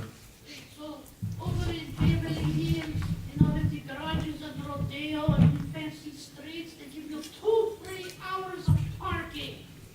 So Beverly Hills can do it, and both the goat Gregorian can sure do it. So he is to support it, and take it out of his office holder account, and evil goat. Thank you. And one other thing, when the bid does it at Christmas time, they get a tiny discount, but if Krikorian works a deal, he can get a huge discount because it's city working with city, you know? Plus it will ease congestion. Right. Yes. And plus it'll be good Hold for all the on, shopkeepers. we got a public comment back there, sorry. I think that this is an excellent, excellent suggestion. I don't really go on the strip very much because of the parking issues, and not very good parallel parker. So the parking garage is my thing. I will drive to Beverly Hills and park in their 2-hour parking because I like to shop over there. So 2-hour free parking would be fantastic, and also fellow shops there. I think it's a very nice thing. Right. Do we need board comments, knowing that we're all What's the going to cost vote in now? favor of this? How much is it now? 20 minutes, something. It's kind of ridiculous. It's as much as the meters. Right, so we can do show of hands on this, all in favor? Barry, is it generally vacant? Yeah, so it's not gonna cost anything. Except for Bank of America customers who get a validation. Right. And they're doing short-term rentals. But they have those spots allocated. Well, we could Barry, just you buy wanna like a read the next bank. one? Okay, our next one, just a tiny bit of background. Some stakeholders have contacted the Transportation Department, Transportation Committee, and I also have personally seen motorized scooters on our sidewalks. And there is a state law, California Vehicle Code here. It is illegal to ride those vehicles on a sidewalk, and I'm telling you, in the age of Lime and Bird, it's an accident waiting to happen. Now, unmotorized bicycles in the city of LA can be ridden on the sidewalk, but generally you don't see them going at their maximum speed. I have seen the scooters going, 15 miles an hour down the sidewalk, and like I said, it's an accident waiting to happen. This motion is, again, a nudge to Councilman Krikorian to get something going, to get some thought going. I'm not saying, take police officers away from, coming to crime scenes, but if they're just out driving and they see it, they need to stop and say something, because it's, like I said, it's an accident waiting to happen, and I can read it. The Board of the Studio City Neighborhood Council requests that Councilmember Paul Krikorian make a motion to require the LAPD to enforce the state law, California Vehicle Code 212235G, on the prohibition of riding motorized scooters and motorized bicycles on sidewalks as soon as possible. Public comment, Wayne Sussman, we're going, right? Yep. Yes, we support the motorized bicycles and scooters driving faster on sidewalks, because we like to videotape the incidents that happen. It's very enjoyable, especially downtown, so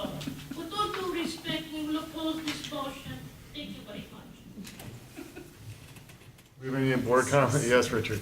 Is the city of LA receiving any remuneration, or will they, from charging the companies, linemen, whatever, basically, to put them on the sidewalks right now? If you're taking off the sidewalk, will it decrease revenue so that by putting them in the streets, and is it going to meet opposition from the bean counters in City Hall? Are you asking me? They are. I'm throwing out the question. We're in a one-year program right now, a one-year trial for like 4 different scooter companies, and they are paying something to the city. I don't know exactly what it is, but that's the only reason the city council okayed it to begin with, because they saw a cash flow. Oh, yeah. But if they have to stay in the street, will they still have the same cash flow? I think so. Yeah.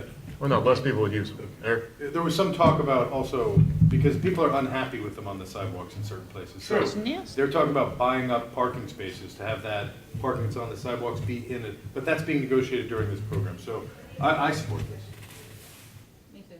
Okay, hold on, Brian, you some of this? Huh?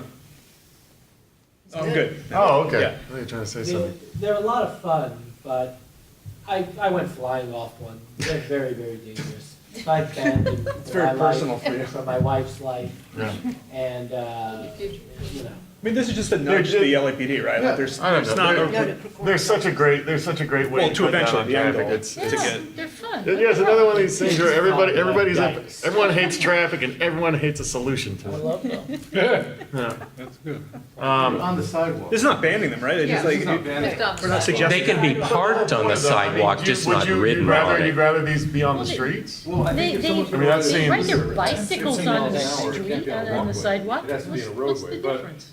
you know, Well, they ride them on the. Bikes on the sidewalk being allowed is new to Dangerous me. I thought that either way. had to be in the road as well. No? Yeah. No, you can ride an unmotorized bike in the See, I don't city of like that LA, either. I but think in they- West Hollywood, That's you why we have can. bike lanes. They That should run be- you over. What's All the right, it's a gray difference? area, but it's. Yeah. Okay. Okay, all in favor of this? I think this can't hurt. Yeah, okay. We held out, but we lost Sussman, it's all right. Your no vote will be noted, though, don't worry. Sussman's a no? Sussman and Lewis are no's. Craig, where'd you land? I on went that? yes. You did? You caved? Board pressure. Good work, Larry. Thank All right. Okay, we'll make this real brief, and if somebody wants to speak on behalf of the homeless committee. Brian Carroll has been Yeah. authorized to That's speak on great. behalf So of we the met at homeless. the budget committee, there were a couple of requests, that, I guess it's 1 and 2. Brian can explain, therefore, 2 events coming up. Yeah, so the first one coming up, and it's, so October 27th on a Saturday. So this is really about reaching out to local businesses, getting everyone in one area, and however, the structure of it, I believe it's still being worked out. But the end goal is to get these East Valley resource guides, which have been very successful and have been even endorsed by, I believe, like the chief of North Hollywood Police, as something that's great, to get these guides in the hands of businesses, so when they do inevitably run into people who are homeless, they're able to have like an actual item to provide them services, to get them, not to shoo them away, but so they can actually feel like they're actively participating in helping and their own businesses by, they have somewhere to go.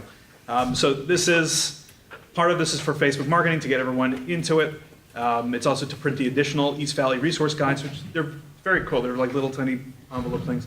And then for the volunteers, it's just like water and food. All right. Public comment on this? Oh, I'm sorry. Yep. Sussman? Okay. So yes, we support this, but please amend $100 for water and bagel with cream cheese packets, please. Not the bagels without the proper condiments. Okay. Thank you. Actual comment? I sent the East Valley Resources Guide. Yeah. It's a foldout, it's very nice. Yeah. Studio City Neighborhood Council book list, and it has a lot of resources, like too many resources. Way out in Canova Park and Chatsworth or something.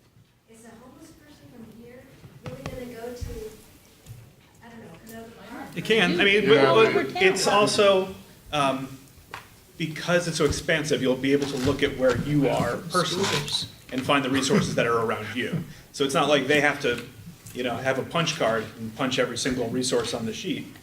But there are resources in it that are nearby in Studio City and North Hollywood, which they'd be able to go. It's a very, very extensive list. Mhm. I wasn't involved in the making of the list. However, LA Family Housing has 3 resource cards that are very simple, from front and back. Mhm. If you're a family, call this number. If you're a youth, call this number. If you're an individual, call this number. And on the other side, it's got 4 county services or something. And those are free. Those can also be used. I mean, we come back and print more and more, but I'd like to see some results from the guide also. Yeah. I think we have also running testimony that it has been working. I don't have those myself, but Success, people using it. yes. We have those, they're just not on the, we're still waiting for the site to get up. Yes, Peter Cole. Well, I don't know. Yeah. If, I believe there was money spent to design these flyers. Is that true? That's not in this right now. I'm really opposed to that. Which one? That we paid somebody to design these flyers. Okay.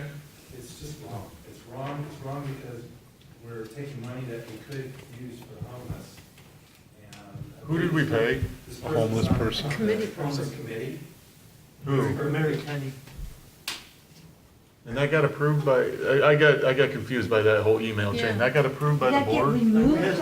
We had an overall budget for that project, and that was And put she got into paid out that, of the but that overall was budget. paid out of that budget for that particular activity. Oof. So the committee paid her It's not a great look. It sets a bad tone Yeah. for the It's- 45,000 hours that I've donated for free. Yeah. And all of us, I mean, it's a community effort, and it really is it's a bad tone because. No, I agree, it's a bad look. Water Yeah. and tables, so the rich people can go feel good about doing something for the homeless. Let them bring their own water, their own bagels. There you go. Let them bring the bagel for the homeless. I mean, it's just stupid. I just, that you're right about that. Just for this event in particular, because there's been so many businesses in Studio City that have been asking, like, what are we doing about this problem? This is us actively going to them to do something about this problem.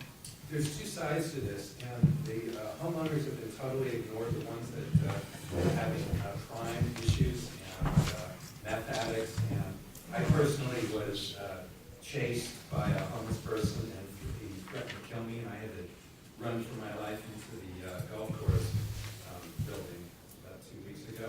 So I'd like a short version of that, who I call to get these people some help, some mental health services, a short version that I think would be more useful. So if you're gonna spend money for this side, you need to spend maybe the equal amount of money to offset that for the homeowners that are having issues. Yes, and I mean, Peter, I think that. Equal time. That seems like a public safety. It seems like public safety also seems like, thank God Kaporian's gonna be here next month and we can all grill him about that. tonight. Oh, please. No. Yeah, and it's everybody's affected by those people, it's not just homeowners. Renters too. Yeah, but- So, Yeah, we're not. That's what I've learned. I know, just say resident, yeah. let me just make one comment. I think the cost of spending money to print up additional resource guides for this particular trip, which is coming up, is a limited cost, but it sounds like there's a motion or discussion to maybe modify it or make another pamphlet at some point, which it doesn't seem inconsistent with doing this. The question is, do you want to do this? And I think that the benefit of having people trying to connect with our businesses would be worth supporting. So I would support this with the limitation that it's on, that it's controlled expenditure. Yeah. I mean, yeah, I'm not opposed to it. Does anyone I else- just anyone- wanted a Yeah, clarification. she had this. Is this the same resource guide that the pastor wrote an email to the neighborhood council thanking them about? Oh, it could be, I don't know. Yeah. Is it? It is. Yes, it is. Okay. I know of several other pastors who would really like some as well. Oh, great. So I think that that makes such sense for clergy of all faiths to be able to have some of this. And I know that he was interested in having several of his counterparts in different churches as well have some. Yeah. So the idea of printing more, I think is really good. And I also like, the plan is to also have this on the website that can be printed out That by would other be people, great. which I think in the That would be future is gonna great. cut down on some of Yeah. that. This would just be as a way for, like, if we're going out of our way to hand it to people, then we have them at the ready. But I think too, interfacing with some of the clergy. No, I think so. would be a And like, I really mean, one of our effective committee way, members yeah. is, part of North Hollywood Interfaith Food Pantry. Peter? To Brian's comment, Yeah. I'd asked for, which I finally got, I asked about a month ago for the original elements of the brochure, so it could be broken out, put on the website. I finally just got it the other day. It needs to be flipped around. Yeah, sure. Pulled out. But why can't we just email links to that, to the email list to start with? I mean, that's a good thing. That is a good idea. It's good. I just want to add, the end user for these are people who may not have access immediately to computers. And so we don't want to put the onus on other people to constantly be printing them themselves and handing them out. So, as much as we can do How many personally. are we getting for $100? I don't know. That's a good question. That is a good question. The other thing is that there's a company that prints called U Printing, which I have no, I like all printers as long as the price is fair. But there's been a minor snag, which is that they don't want, and I think we can work it out.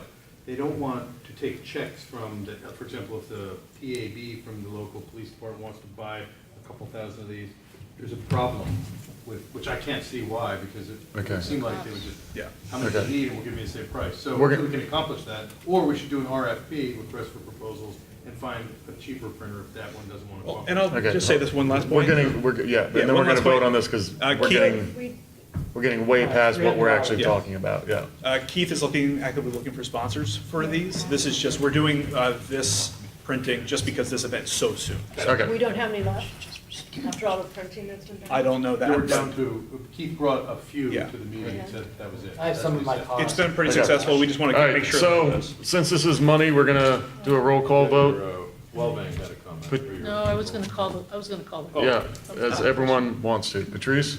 Yes. Brian? Yes. Alex is Vicky? Yes, Alex can't vote. You're still ineligible based on. no, I'm not. You're showing up on the list, and we Well, I didn't count just his sent vote it. last month. You know how many times? I sent it already. That information. Lisa has been Cragen? sent in? All right, so you are eligible. Yeah. You gotta Patrick, yes. follow Heidi up with the McKay? guys. I'm just looking at the Heidi? list that they send Yes. every month. Hey, guys. Janine? Yes. Niederberg? Yeah. Eric? Yeah. Craig? Yeah. Sussman? Yeah. Welsh? Yes. Wellbang? Yes. Okay, let's go to B, or 2. So this one is through a partnership with LA. Through a partnership with LA Family Housing. This is basically just to deliver Thanksgiving food bags to people who are already within the LA Family Housing system. So it's not like we're going to go around handing out bags of food. It's just, this is going to be handled through them. There's a system and there's a process. So this will be November 10th. Location, the St. Matthew's Lutheran Church in North Hollywood. We're asking for $100 for Facebook marketing. This is to get food for donations. And $50 for flyers to market the event. $100 water and bagels for volunteers.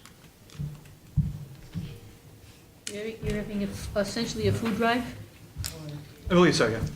Or we pack it. No, this is not us. This is just to market a food drive. At the end of the agenda was a copy of the flyer. This is a request for people to bring a bag with Yeah, a food drive. items, Hey, as well as a coupon, or a gift card. That made my radar just go up a teeny bit for $20. But then, this is typical, this happens during the holidays, and then at that event, people from the committee and others will, So get together. we're participating in the. Yeah, wait a minute, guys, And- guys. Is this our event, or is this an event that are we sponsoring this entire event? I don't know if we're, I don't know if Richard can speak more on that, but I don't Keith know. was the- at the I meeting. believe that it's a neighborhood council. Keith is actually putting this It's- together. Do you know yeah. that? Sussman, is that? I think so. It sounds Keithy. Yeah. Well, no, Keith came to the budget committee, I can tell you what it is. It's, they're gonna go to the LA, they're gonna go to the church, and they're gonna tell people to bring stuff by during these hours, and they're gonna collect it, and then it will be distributed. So Keith is collecting, I mean, it is our, we're not we're not piggybacking on someone else's event is If what there's I'm no asking. Keith, would this event still happen? No, that's what I'm getting is that no. That's a good question. So it's I our don't know event. about that. I don't know that answer, to be honest. That's, yeah, I don't know. It's a neighborhood council event. Okay, okay. So it's our food drive in response, okay. Okay, so it's a money vote, so we're gonna call, Patrice? Okay. Sure. Yes. I support it, about the friendly amendments. So we're voting. Bagels for Yeah, Patrice. volunteers and put in donuts for Brian? Goyim. Yes. Going to the Goyim over here. Alex? Part of the North Hollywood. What's This that? is for the Yes or no? Goyim. Yes or no? We're voting. Thank you very much. Huh? Say yes. Is it for the event, right? Okay, Lisa? For the budgeting? Yes. Patrick, yes. Heidi? Yes. Janine? Yeah. Richard? Yeah. Eric? Can I make a brief comment? I No. will vote- Yes or no? All right, then I'm voting no. Okay. I vote no. Who does? Alex? Yep. You're the weirdest voter. Craig? Yes. Sussman? Yes. Welsh? Yes. Wellbang? Yes. Okay, motion passes. Okay. Eric, you wanna go on with 11B? It's our monthly discussion of Luminaria. Well, certainly everybody loves Luminaria, and tonight we finally received the proposed Luminaria tasks. Thank you, Mr. Niederberg.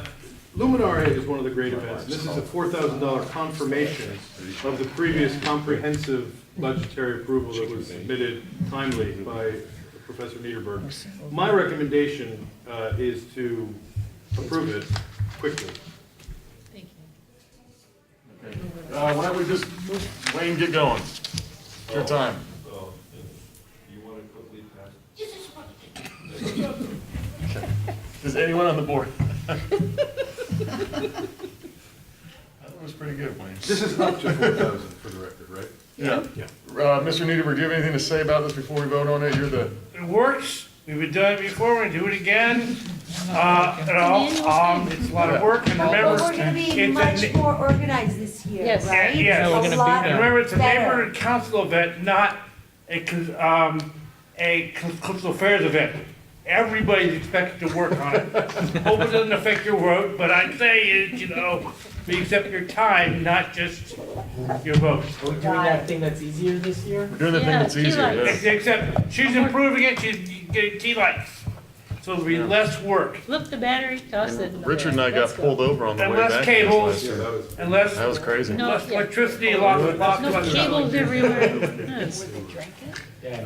Be easier this year, it's a lot of Is fun. somebody reading the motion? No, Yeah. we were going to drink. So, do you want to move that? Do you want to move the Yeah, let's go. Luminaria item? Yeah. Yeah, let's go, let's vote on it. Here we go. Patrice? Yes. Brian? Yes. Mr. Isbicki? Yes. Lisa? Yes. Patrick? Yes. Heidi? Yes. Janine? Yeah. Mr. Niederberg? Yes. Yeah? Come on, abstain. I think we should dress like Santa this year. Yes, Good idea. that's a great idea. Yeah, we need a Santa. Yeah. Would you do that, Rick? Can we add to the motion? Yeah, I was gonna say, does anyone want to change their vote That he contingent on has that to Richard dress up as- Santa? As a writer, put him as a writer. Why? Why not? Eric? Yeah, I'm on. Craig? Seriously, why not? Sussman? Yes. Welsh? You really should Wellbang? think about that. Yes. All right, let's go, Richard Welsh, you're up. Now, guys, a lot of these, I don't know, is everybody included in all the emails about these missing MERS and whatnot? This is really just housekeeping. I didn't get emails. Okay, so it's just me and Rick. I got it. What? You get them? I do. I don't get them. Yeah, I don't. I laugh. Read them, maybe. Yeah, but it's like- Oh, okay, Well, that's it. the first one What is do the they most do with recent, is the All right. most recent MER, which had like 2 items on it. So, but the last, the agenda and previously I'd sent out links to 3 MERS, 2 from this year, last month's and July's.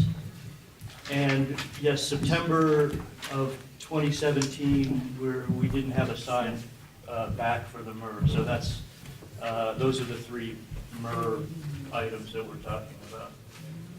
Yeah, So should we, I mean, do, the board, I'm going to read the motion and we'll just vote on it unless there are any questions. yeah, well, why don't we just get, Wayne, you're gonna have one comment on agenda 12, so this is it, so. Huh? Steve. Brand, I don't know what it is, therefore I support it. July 2018, I've never read it or know anything about it, therefore I support it. Okay. I looked at part of September 2017, it's illegal, but since it's in Gregorian's district, I thoroughly support illegal activity. Thank you. Okay. All right, so. All right, so we're gonna do a roll call vote, sorry, but we Yeah, have to. I've got this. If You got them all? Yeah, Go for so it, yeah. The Board of the Studio City Neighborhood Council has reviewed the monthly expenditure report for September 2018 and hereby accepts and approves the report as presented. Alex? Yes. Andrew? Yes. Craig? Yes. Eric? Yes. Heidi? Yep. Brian? Yes. Keith is absent. Lisa? Yes. Patrice? I can vote for Keith. Yes. Patrick? Yes. Richard Welsh, yes. Mr. Niederberg? Yeah. Janine? Yes. Mr. Schiller is absent. Claire is ineligible. Denise? Yes. Okay. The Board of the Studio City Neighborhood Council has reviewed the monthly expenditure report for July 2018 and hereby accepts and approves the report as presented. Mr. Zbigniew? Yes. Mr. Sussman? Yes. Mr. Radow? Yes. Mr. Previn? Yes. Ms. McKay? Yep. Mr. Carroll? Yes. Ms. Karajian? Yes. Ms. Berlin? Yes. Mr. Lewis? No. No. Good job. Thank you. Threw me right off my rhythm.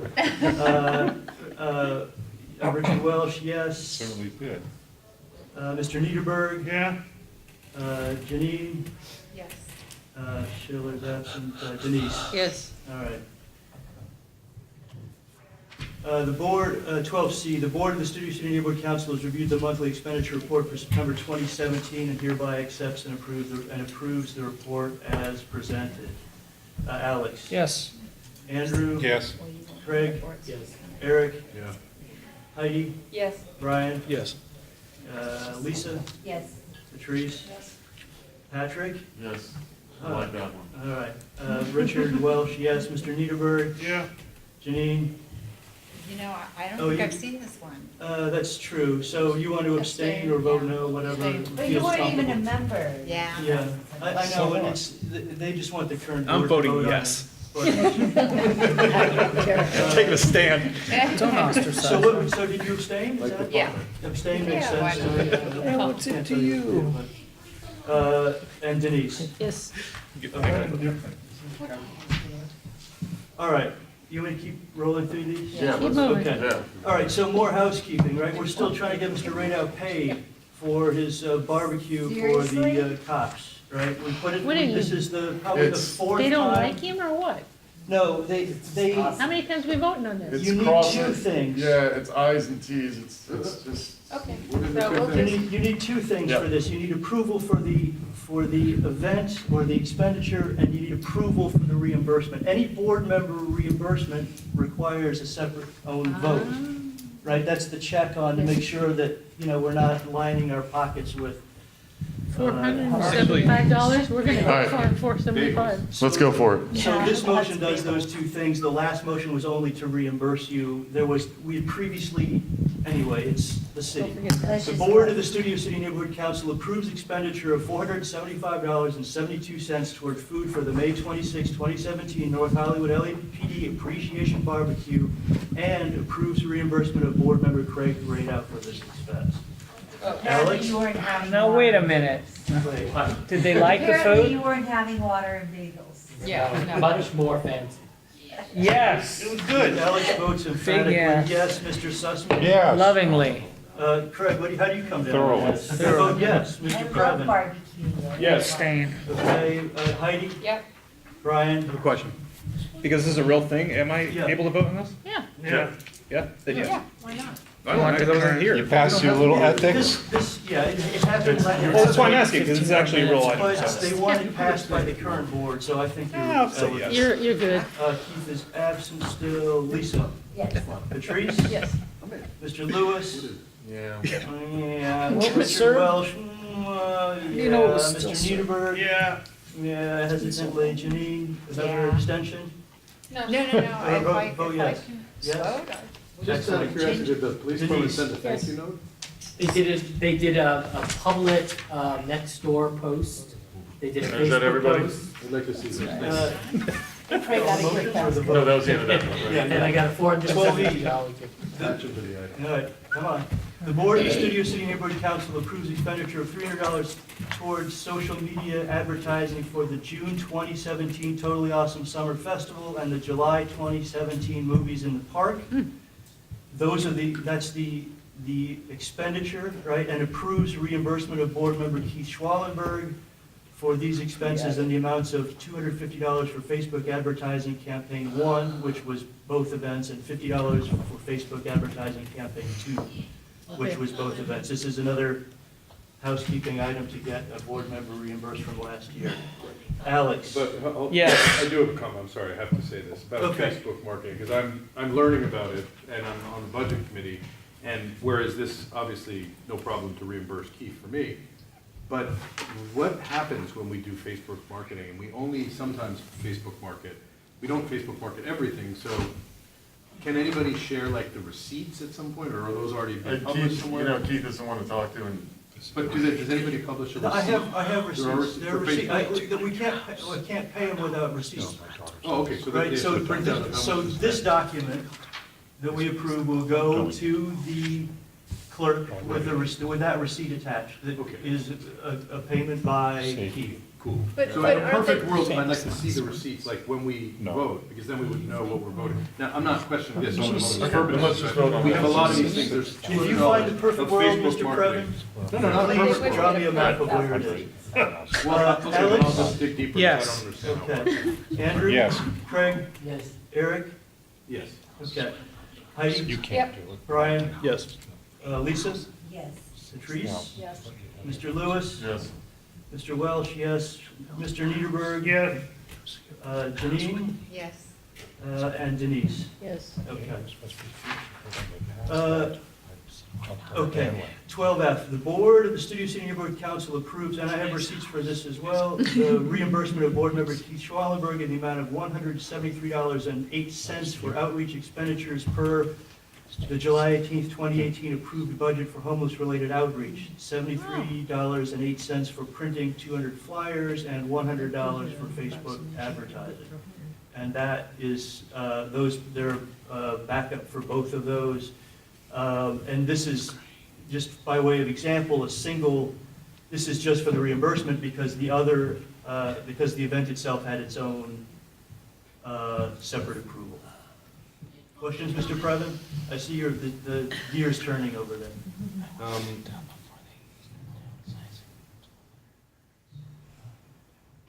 I don't know what it is. It's a reimbursement for Facebook promotion of what? So in The July. flyers, I see the flyers. So in July, we approved $1,100, not $11,000 for this campaign that involved the printing of these flyers.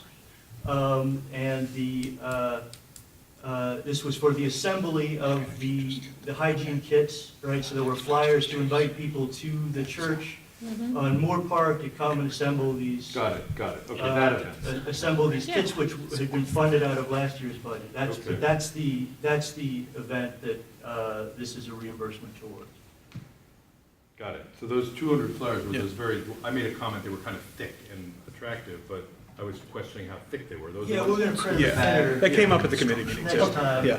we'll print them thinner, but that's with the bag. It's on the website now. It Yeah, has that was the, a successful event and it's reasonably priced, so I'm on board. okay. Alex? Yes. Andrew? Andrew, yes. Craig? Yes. Eric? Yes. Heidi? Yep. Brian? Yes. Lisa? Patrice? Okay. Patrick? Yes.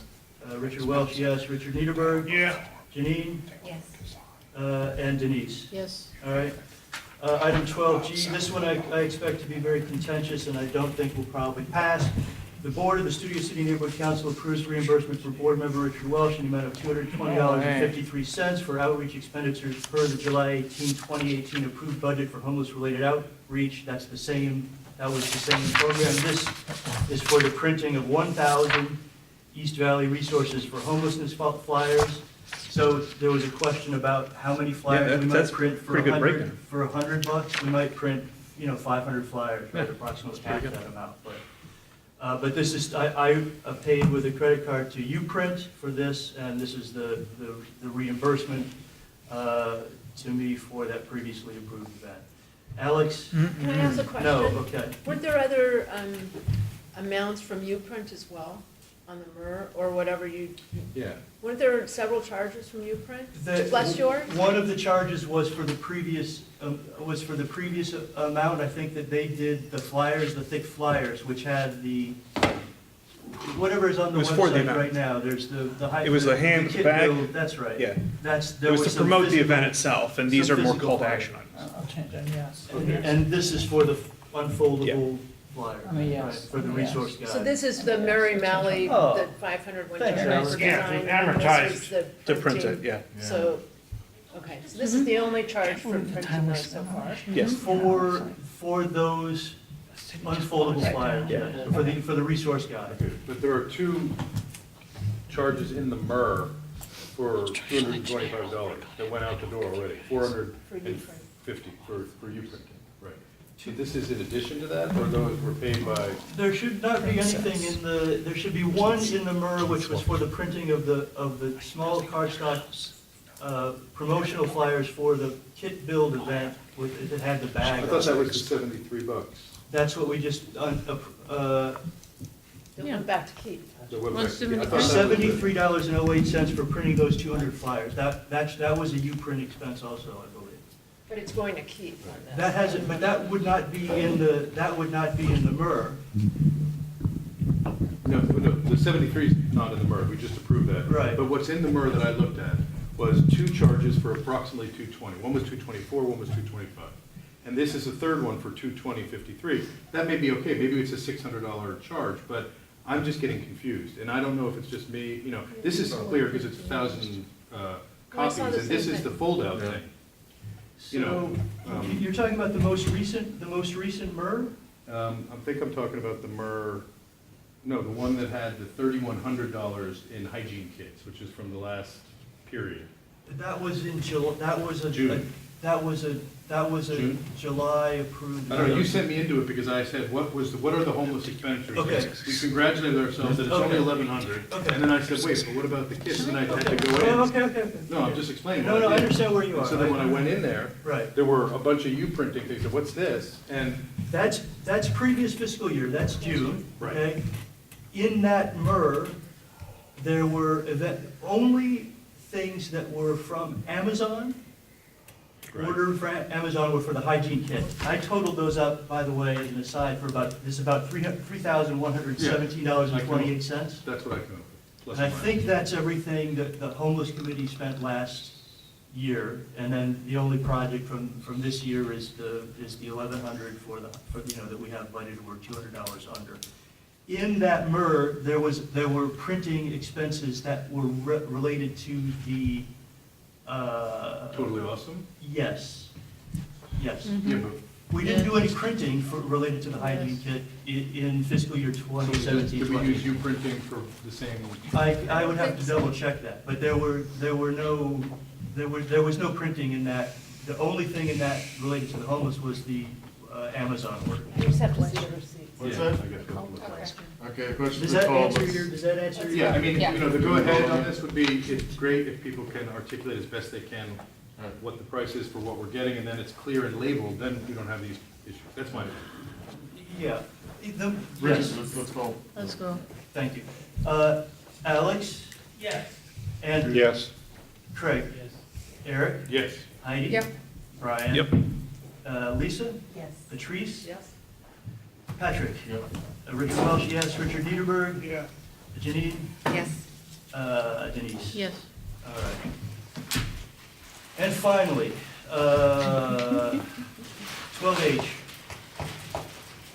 of the Studio City Neighborhood Council reauthorizes the payment of the following monthly recurring expenses for fiscal year 2018-19.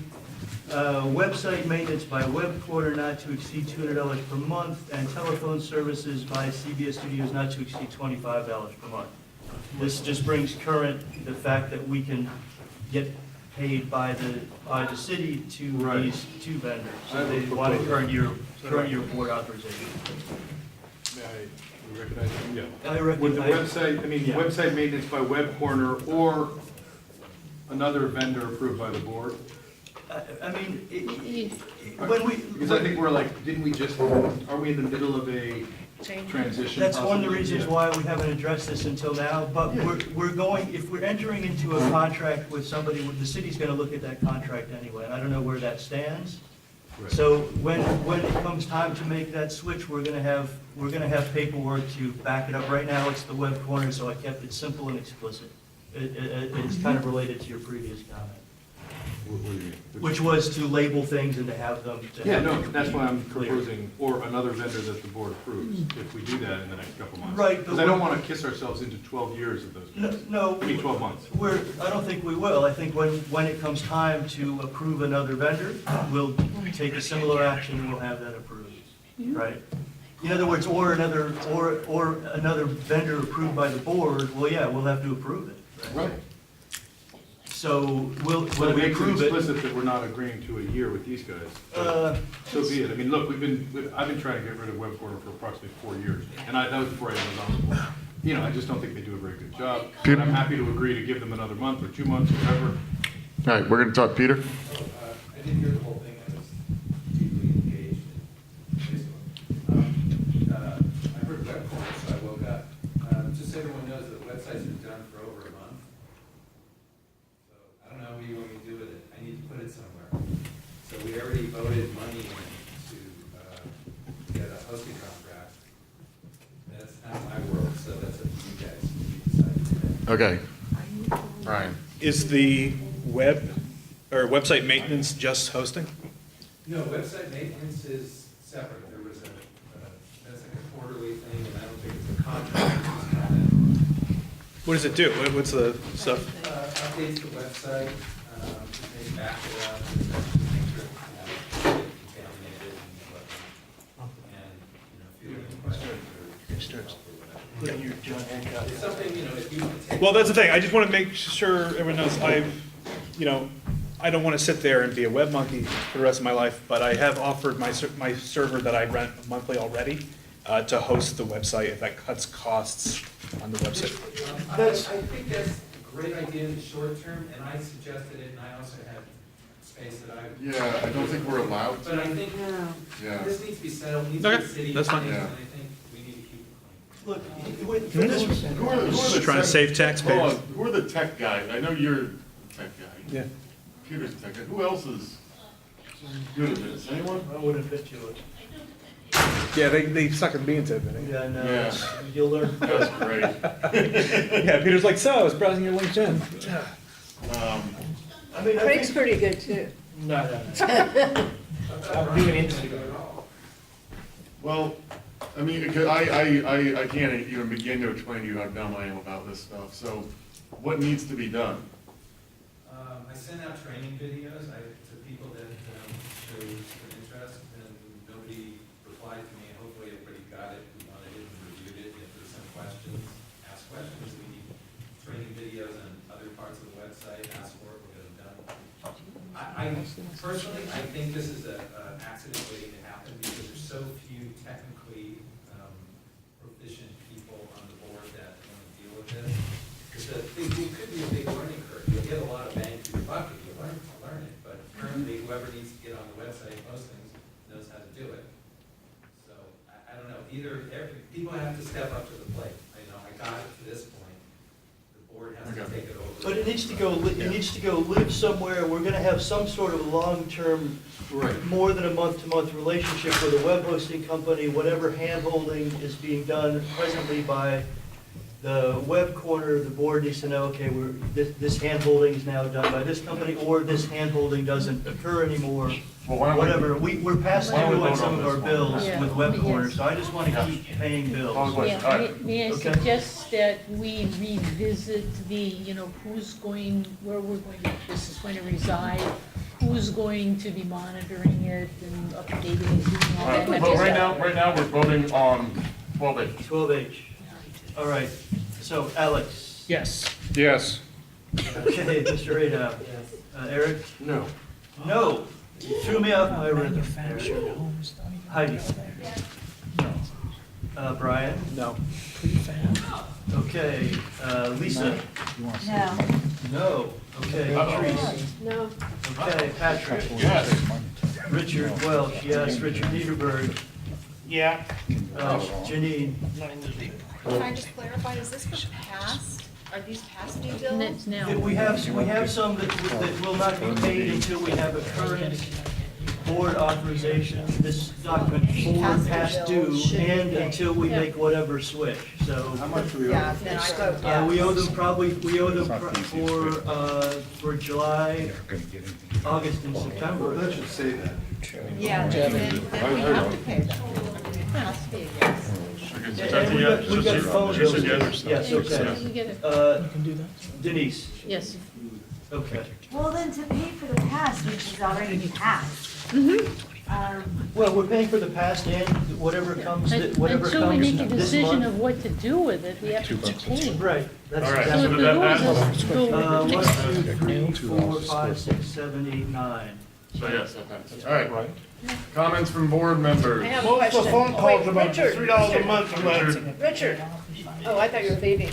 It's How are not we, soon enough. Yeah. where are we at with Beaman and Chamber of Commerce and Okay, P so twenty-two? let me quickly, so what did Radau, you said something about, would this happen if Keith did not exist, it was not exist, right? That's a key question. Beaman has sent us an invoice for whatever our last approval was for face painting, and it's very weak. I'm gonna submit it. But I expect that it's going to come back with questions. When it goes to the city, it's going into a mill that is kind of unpredictable.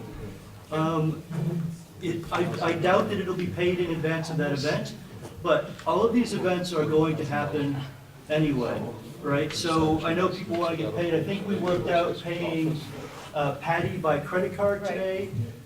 We have finally a receipt and a way to pay credit card to Tessa Charnovsky of the Wildlife Federation. I think that's almost done.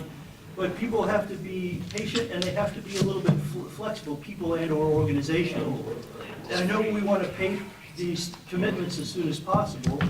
The movies in the park thing, we're fixing a problem from last year because the Parks District didn't give us any backup or whatever, but it's in process. I'll do my damnedest to get these people or organizations paid.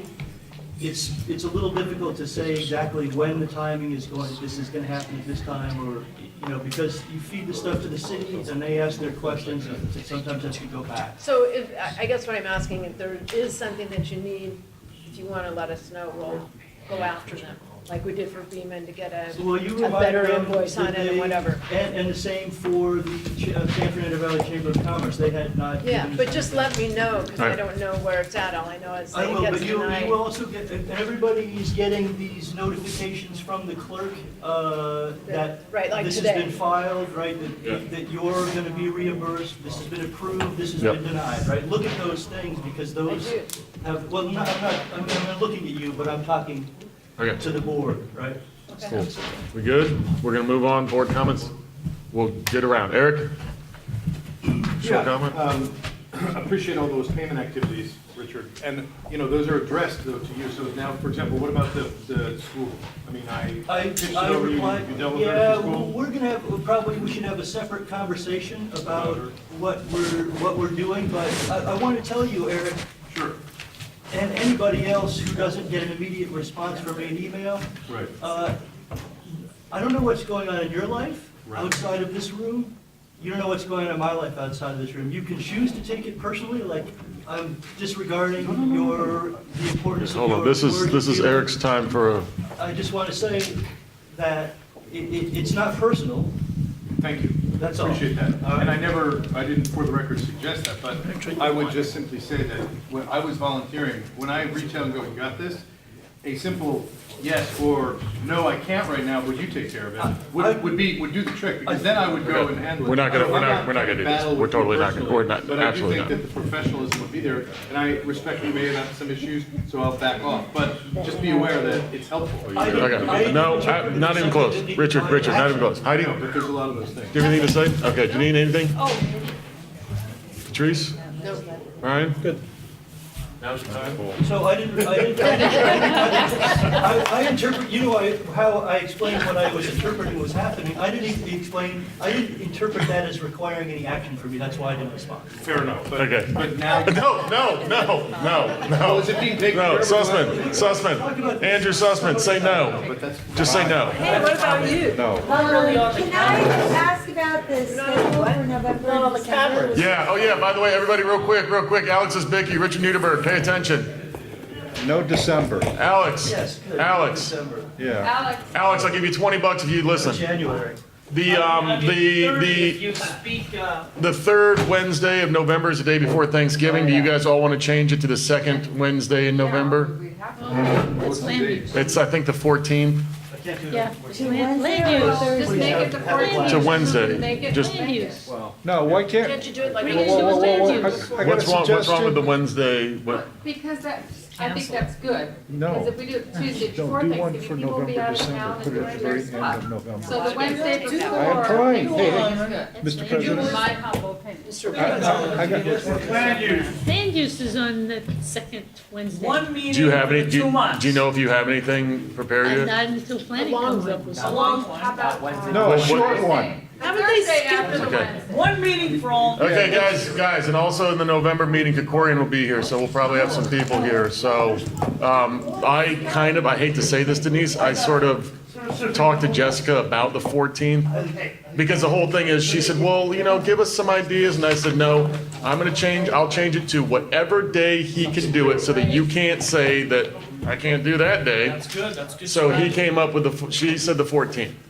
Can we change land of November? Can we change land use? It's easier to change land use, right? Tuesday. Whatever. We'll find out if they, when we get there, we'll figure it out. Can we combine November and December for one meeting? You gotta make it a special. Because of Christmas and all that stuff. You'll get And over we're it. also be doing the luminaria, so we're all gonna be sick of each other anyways. If we're not already. Yeah, so we have a meeting. Huh? I'll look at